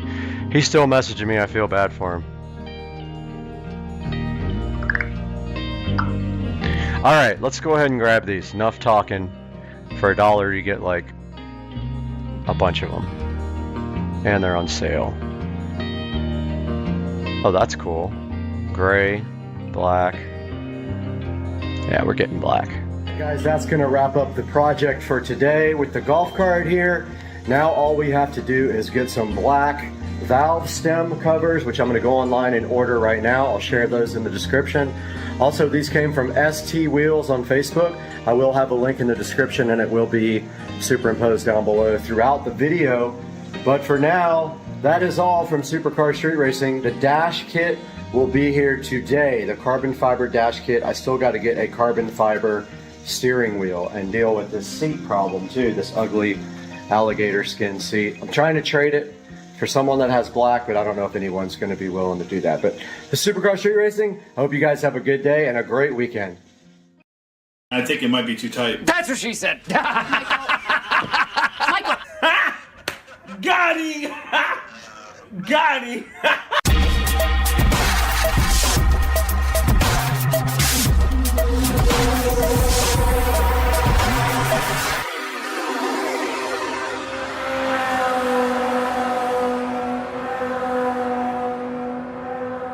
All right, we're out here in the garage, and Joe came over and brought his battery puller, and he's trying to take the back seat off right now so we can get access to where we're gonna mount our rear speakers right here, and then figure everything else out as we go.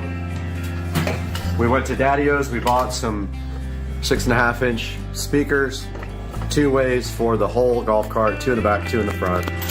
And so what you're gonna see right now is Joe taking off the back seat.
This is huge. Literally. That's gonna leave a mark. That's blood. Let's go. Let's go. Let's go.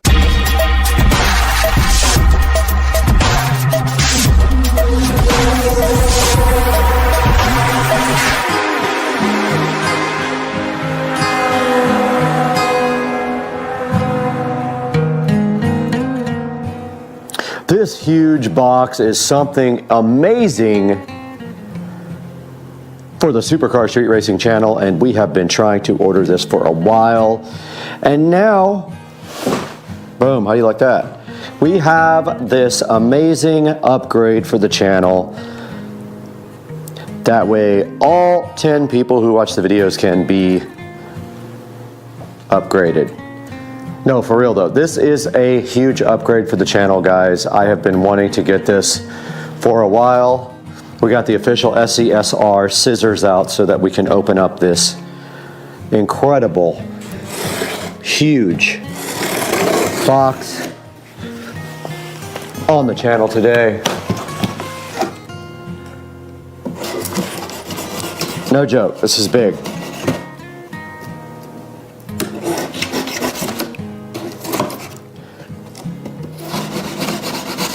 Suspense is killing me, guys. This is probably one of the biggest upgrades for the channel yet. The only thing that I haven't bought yet that I really want to get that is coming is a camera. And that will be in the next month or so. Guys, I'm hyped for this. Half the box is empty. Where's my other half of my... I got gypped.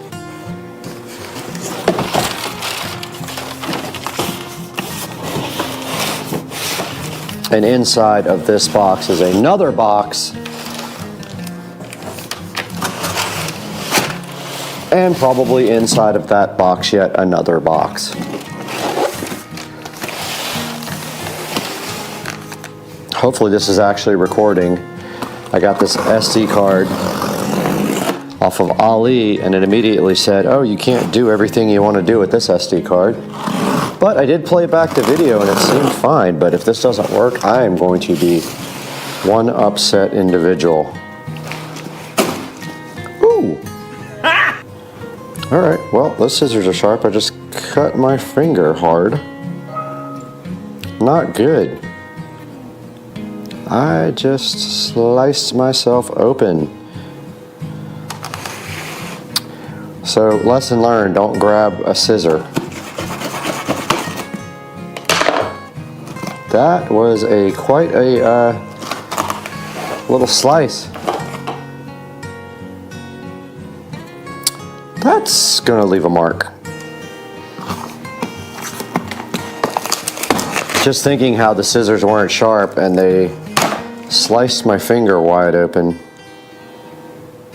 Not good. All right, so inside of this box, trying to keep my finger from bleeding all over the place, but inside this box here, I know, it's a lot of drama. I look like I opened the bottom of the box. I don't know. Let's see. Look at that bag, guys. I am hyped. I probably need to get my finger taken care of real quick. I'll be right back. All right, those scissors took care of my finger pretty good. I went ahead and washed that off, but yeah, I didn't think those things were that sharp, but I just literally pushed on the blade and it took a chunk out of my finger there, but that's okay, guys. I am not discouraged because no one can ruin this. And inside of this box, I don't want to bleed all over this stuff either, so I may need to get a Band-Aid. Yeah, I'm gonna go get a Band-Aid real quick and we'll be right back. All right, so you can still see some blood there, but hey, I'm not gonna bleed blood all over my brand new light kit. But yeah, this is my new lighting kit for the channel, and you guys can see right here and right now inside of this nice canvas bag what should be a set of lights for the channel. And right there we have a couple of power supplies, guys. Get hyped for power supply and power cords that go with the power supplies right there. So these guys actually have good reviews. They are RGB LED photography / videography lights, and inside of this you can see one right there coming out of the packaging, so fly, looking amazing. And looks like they have 2 pockets here for them. So there's one pocket on each side where the actual light slides into right here, and then we got a completely empty 2 bags because those were where the power supply were. And then we should have 2 tripods. It looks like we have 1 and 2 tripod assemblies right here. And what a nice bag this is, guys. So cool to have something for the channel decent.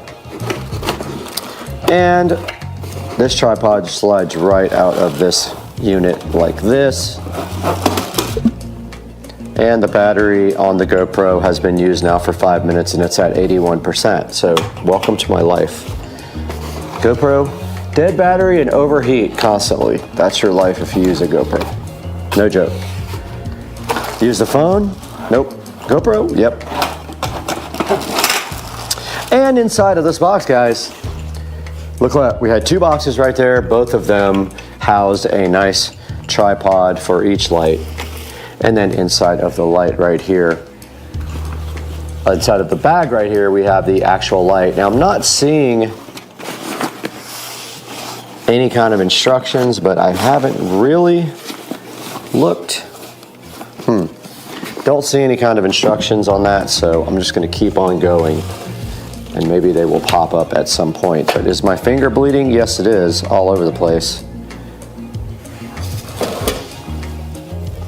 And there's 1 light outside of the kit. These guys right here are now scary to me. So I'm being careful. That was kind of a dumb move on my behalf, but I've done some dumb things in my life, so, you know. Wouldn't be the first time, brother. And that's a good look at unboxing and unplasticking this light. That finger really is trying to bleed a little bit, and I know I'm being drama-filled, but I just don't want to get blood all over these brand new lights. And inside here, we have the nice K80X lighting right here and right now, and you can see, looks like there's a spot for a battery right there, I guess. Not real sure, it didn't come with one, but I don't know what, I guess this is a slot for 2 batteries. Not sure, I'm gonna investigate this a little bit more. Those sharp cuts though. So this manual does say use the Pixel LCS app, so I'm gonna go ahead and see if I can find it. Pixel, I haven't even powered these on. LCS. All right, there's the Pixel LCS app. We're gonna go ahead and download that. Now, you have to buy batteries for it, that's fine. I didn't expect it to come with batteries, I don't care. The point was for you guys to see if it actually had batteries or not, and is my finger still bleeding? All right, so that's the LCS app. So we have not even powered these guys on yet. So I think the next step is to go ahead and get these guys set up. This is going into the fire, guys. Let's go. Oh, there's blood on my floor. There is blood on that floor.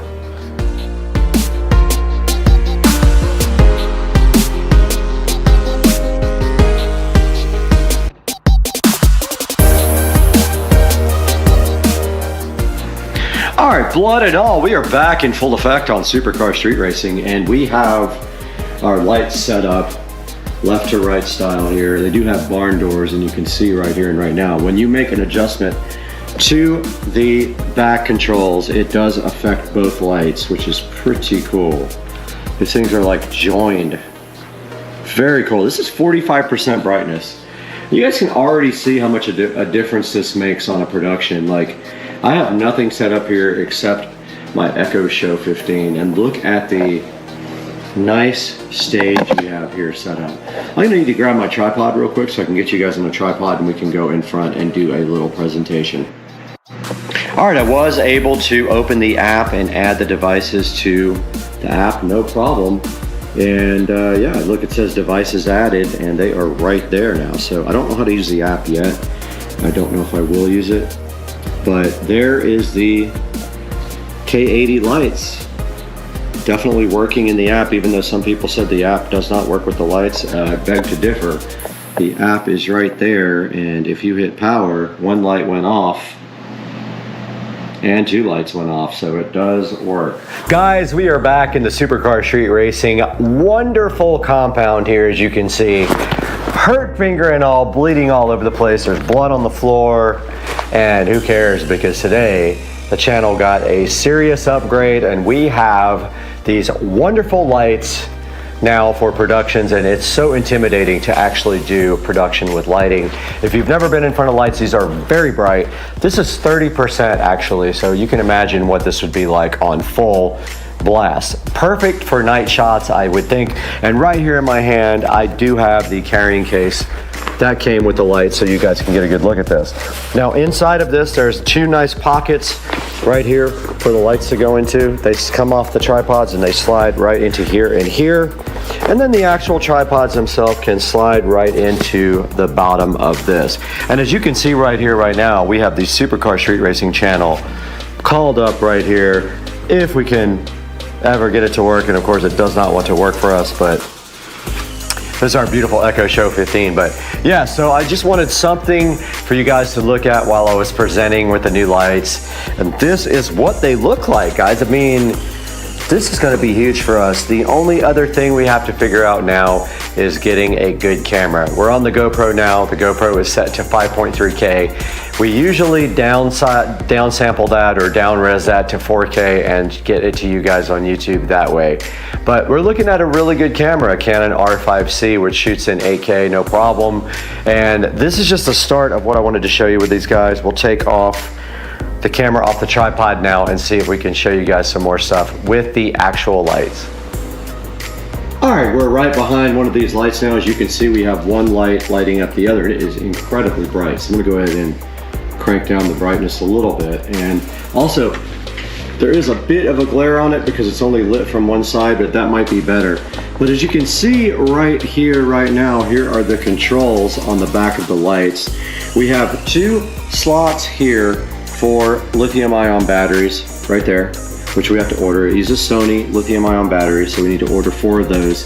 And then, of course, your controls are right here. You can see we are at 3000K, and to adjust the 3000K, you just go to the mode where you see the color temperature, and then you move, that's the brightness, so you go like this. You hit this multi-function button, and then as you raise it, the color temperature does raise. You can see that clearly on the other light. 2600K is more towards yellow. 2900 is warm white, which is where I want to be for what I'm shooting today. And then of course these guys also do RGB, so they have plenty of RGB settings as well that I haven't even gotten into yet. We're going to look into that now. So in this mode here, you can actually set the individual RGB channels, so you can go up with red, and you can see that the red is increasing. If you hit the multi-function button here, it goes into green. You can add green. If you hit it one more time, it goes into blue. And in that case, you can add more blue, and that's how that part works. We're in the flash mode now, and then now we're back into the regular photography mode of the light. Haven't gotten any deeper into that yet, but I do love how these guys are on the same channel so that when you do something to one light, the other light responds in the same manner as the first light, which is very cool. Okay, a little deeper dive into what is on the front of the display here. The channel is in the upper left. You can see it right there. It may not focus directly on it. And also, I think there's some peel satisfaction still on that. The group is A, B, C, D, E, F for a group of lighting. The brightness is there at 41% right now, 0 to 100%. And the DC mode is right there with the plug, and you can see right here and right now it says Bluetooth, and then the color gamut would be on the left, but right now it's color temperature. If you have it in a different mode, it would show you the color gamut and the saturation, but right now it is set on 2900K for the color temperature. And then we went to the other mode. You can individually adjust the R, G, and the B of the lighting. All right, guys, so this is a good look at how it looks with the RGB turned on. And right now we are a nice hue of blue, looking like a bunch of Smurfs right now for you guys, but this is how the RGB lighting effects work on this. It's pretty bright still, like it's literally hurting my eyes right now. I can imagine that these guys are so good at night when you don't have any light, or in the dark garage where we're always working. This is gonna be awesome. That's blood. All right, a closer look at the actual tripod for you guys as well, and the barn doors. As you can see right here and right now, this is the back of the unit, and the guy just kind of drops right on here and tightens up with this.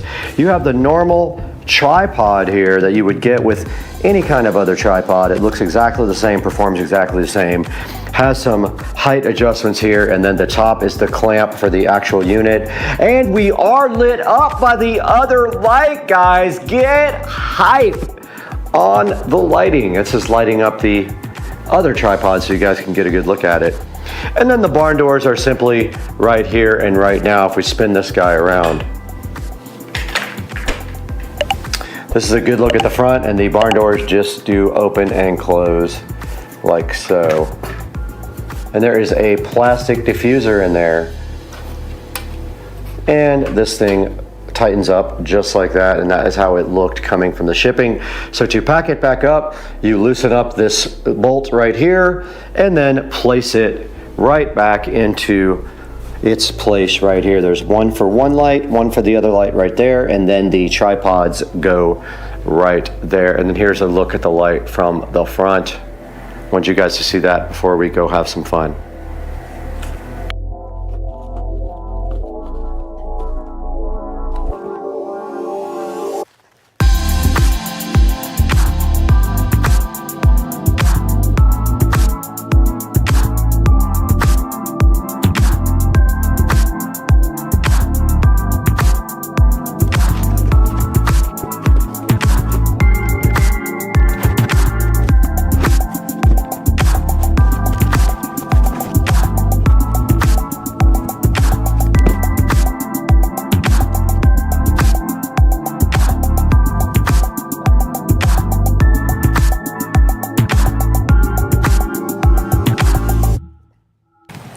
Let's go!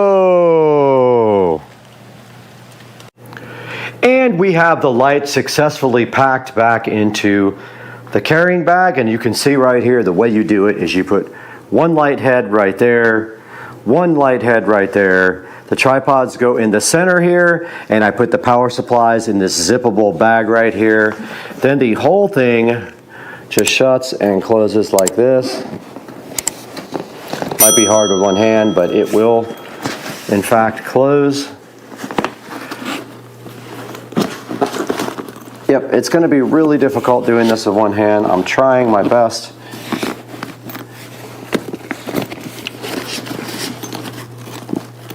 And yeah, not going to be able to do it with one hand. Let me get that zipped up. I'll show you guys. All right, this guy is all packaged up and ready. Let's see how much it weighs. I would say maybe 15 pounds max. It's very light, super easy to transport. And as we go here into the Supercar Street Racing closet, it will sit just like that, where the tripods sit right behind it, and that will be in storage there. Just like we planned for the closet here, it is perfect. And actually, we could move that to the back and put the tripods in the front, and it'll fit kind of better. We don't need this light anymore, so we're going to have to retire that or put it in the studio. But let's take it to Supercar Street Racing Studios with Brad and look at this on Amazon.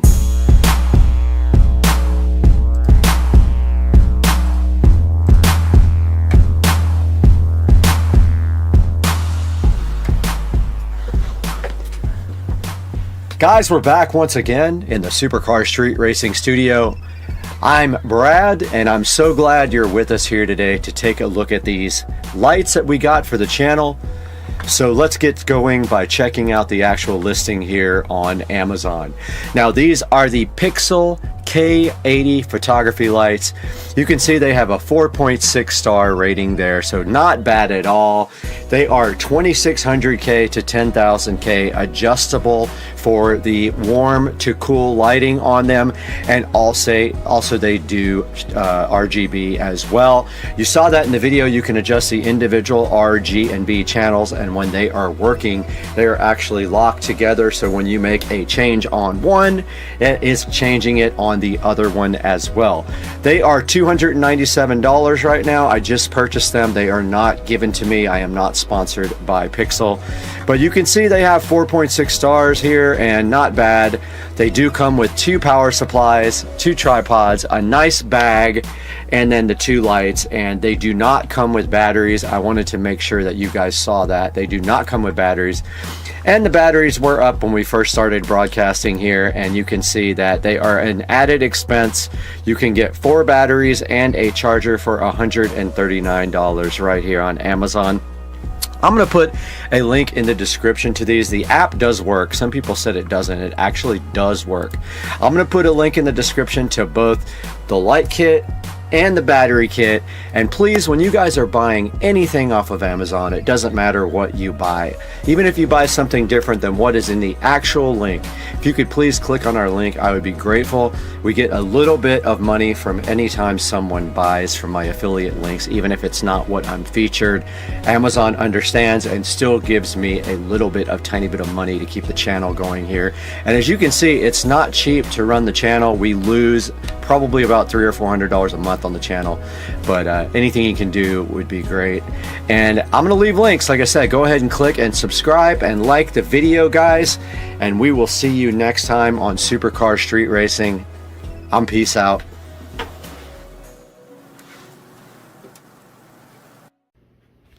Hey everybody, Brad here. Just wanted to give a quick update on my home theater room. As you can see here, I have my home theater room in pieces. Wanted to let you guys know exactly what's going on here with this guy. So my projector died, my Epson projector, which is now sitting on the shelf up there. The bulb died finally after about 7 years. And I did buy another bulb. First I tried a generic bulb off of Amazon. Installed the bulb. It looked absolutely terrible. It was really cloudy. The picture was distorted. Thought it was probably the generic bulb. So I ordered a genuine Epson bulb, put that in, looked exactly the same. So I think that something in my 1040, my Epson 1040 projector right there died at the same time the bulb died, or that component caused the bulb to die. So I have ordered a 4K projector. Now, if you guys are familiar with projectors at all, you know that 4K projectors are very expensive. Most of them use this method called pixel shifting. So what it does is it projects a 1080p image, then it doubles it and moves it over and projects the second image so fast that your eye can't see, effectively making 4K out of an original 4K image. I ordered an Anker, A-N-K-E-R, Cosmos Max 4K. It is LED powered, not laser. The most acceptable laser projectors that do 4K are about $3 grand. I've spent $1,000, actually $1,100 on a renewed Anker Cosmos Max. Will be here in 2 days. I decided to take this time to go ahead and finish my theater room. Now, as you can see here, we have a lot of ambient light just because the walls are a lighter color. Now, when I built the room, I built it from scratch from a guest bedroom. I created this wall myself. I sanded down the wall, and I used Lowe's Home Cinema screen paint. I framed up the wall using a projector calculator. I made the frame on my miter saw. So I created the frame on my miter saw, and it came out awesome. Looks great. Right away I can see some issues with my wall box is a little crooked right there, which are usually covered up anyway. You don't see them. The equipment's pushed right back against them. I designed this for this entertainment center to flow right down here. I ran power and HDMI. HDMI goes from in the wall there all the way up over to the projector shelf up there where the projector sits. I'm not 100% sure I'm going to be using the shelf unless it works out when I get the new projector and it projects correctly. And last time I ended up just strapping it to the bottom because the Epson projector had really no way to project. I couldn't adjust the keystone good enough where it could go down enough to hit this. It was literally projecting onto the ceiling. Only thing I'm worried about is this fan being in the way. I've added that since, and I don't know if the projector being on top of this shelf is going to hit the fan, but if it does, I'm gonna have to remove my moon men. Right there, my little astronauts. I think at the very worst, that's what I would have to do because it is a slight downward projection to get to the screen from the center of the lens up there. You can see up there I did a wall box, a double wall box with power and one of those little brush brush inserts so you can run a cord through it and bugs and stuff can't get through it. The shelf is a glass floating shelf. As you can see, I had the projector strapped to the underside there and upside down. This time I'm going to turn the Anker Cosmos Max upside down and lay it on top of the shelf because it has a LED star constellation on the bottom. You'll be able to kind of see through the frosted glass there. Now, another thing was my other projector was quite a bit brighter. It has a standard 200 watt bulb. This Epson Home Cinema 1040 right there. The new one is LED. It's quite a bit dimmer, maybe half the brightness. Now I ran this projector up here on eco mode the whole entire time I had it because it was so bright. You could actually have the window open here and still easily project on the screen and see the picture. The new projector, LED, going to be less bright, so I'm making strides to get this room brightness down quite a bit. First thing is the whole entire room is going to be that color. So it's all going to be that dark shade of green. I forgot what the name of it is. It's a dark, like brownish green. I'm going to do the ceiling as well. So I need to take this vent out. I need to remove my rear surround speakers there and get this room prepped and go ahead and paint the whole entire room. Now, if the shelf doesn't work or I have to lower it, then that's going to be a little bit of work, but I think I can manage to figure that out. I'm going to leave my shelf here that has my artwork on it. It's just all movies and TV stuff that sits on that shelf. It's been there forever, even before this was a home theater room. So I want to show you guys this hilarious mistake I made when I first put the surround speakers in. It's so visible up there where you can see where I cut the hole, and I was right on top of a stud and I had to move it and fill the hole. Unfortunately, you can totally see what I did there. It's not noticeable unless you really look. But yeah, so I am waiting for my projector to get here Wednesday. Meanwhile, I've got work to do in this room. I already have everything taped off. These closet doors are going to be permanently removed. They are going to be curtains here. And I'm pretty sure I'm going to get rid of that door as well and just do a curtain on the outside of the door. So I think what I'll do is a curtain rod up there with two curtains that hang straight down to the ground right there, black. I think that's what I'll do. Not sure yet, but I think on the inside here you'd be able to see a lot of ambient light from the other room, and my concern there is that. So maybe I'll do two sets, one on the inside, one on the outside, like two on the outside, two on the inside, for a total of 4 curtains that you walk through. That'll also help with the sound deadening. So I'm not sure yet. But yeah, just a little update. I still got to take the Echo Show out of the wall here. I got to remove these speakers, this vent, pull the bell off the fan and slide it down a little bit so I can paint underneath that, if I can even get that down without removing the, might not be able to. get that down without removing the fan blades, which is gonna suck. So I'm gonna start working on that now, and I'll update you guys in another video. Have a good day. All right, 335i 0 to 60 and more with a tune.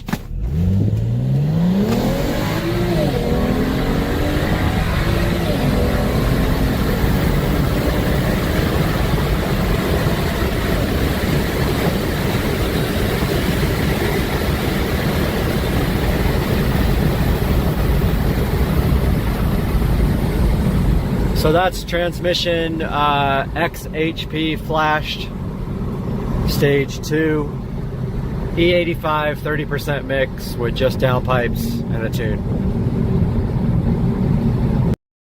We are right here in the Supercar Street Racing closet today to go ahead and fill up the first row of these watches, because right here, a company named AYCY, and I can't even pronounce it, was gracious enough to send me another Android smartwatch. Now, I am going to be taking this Android smartwatch today and opening it up, looking at some of the menus with you guys, and then we're just going to go ahead and put it right in this watch holder to add to this nice watch collection right here. So hang out and let's have some fun.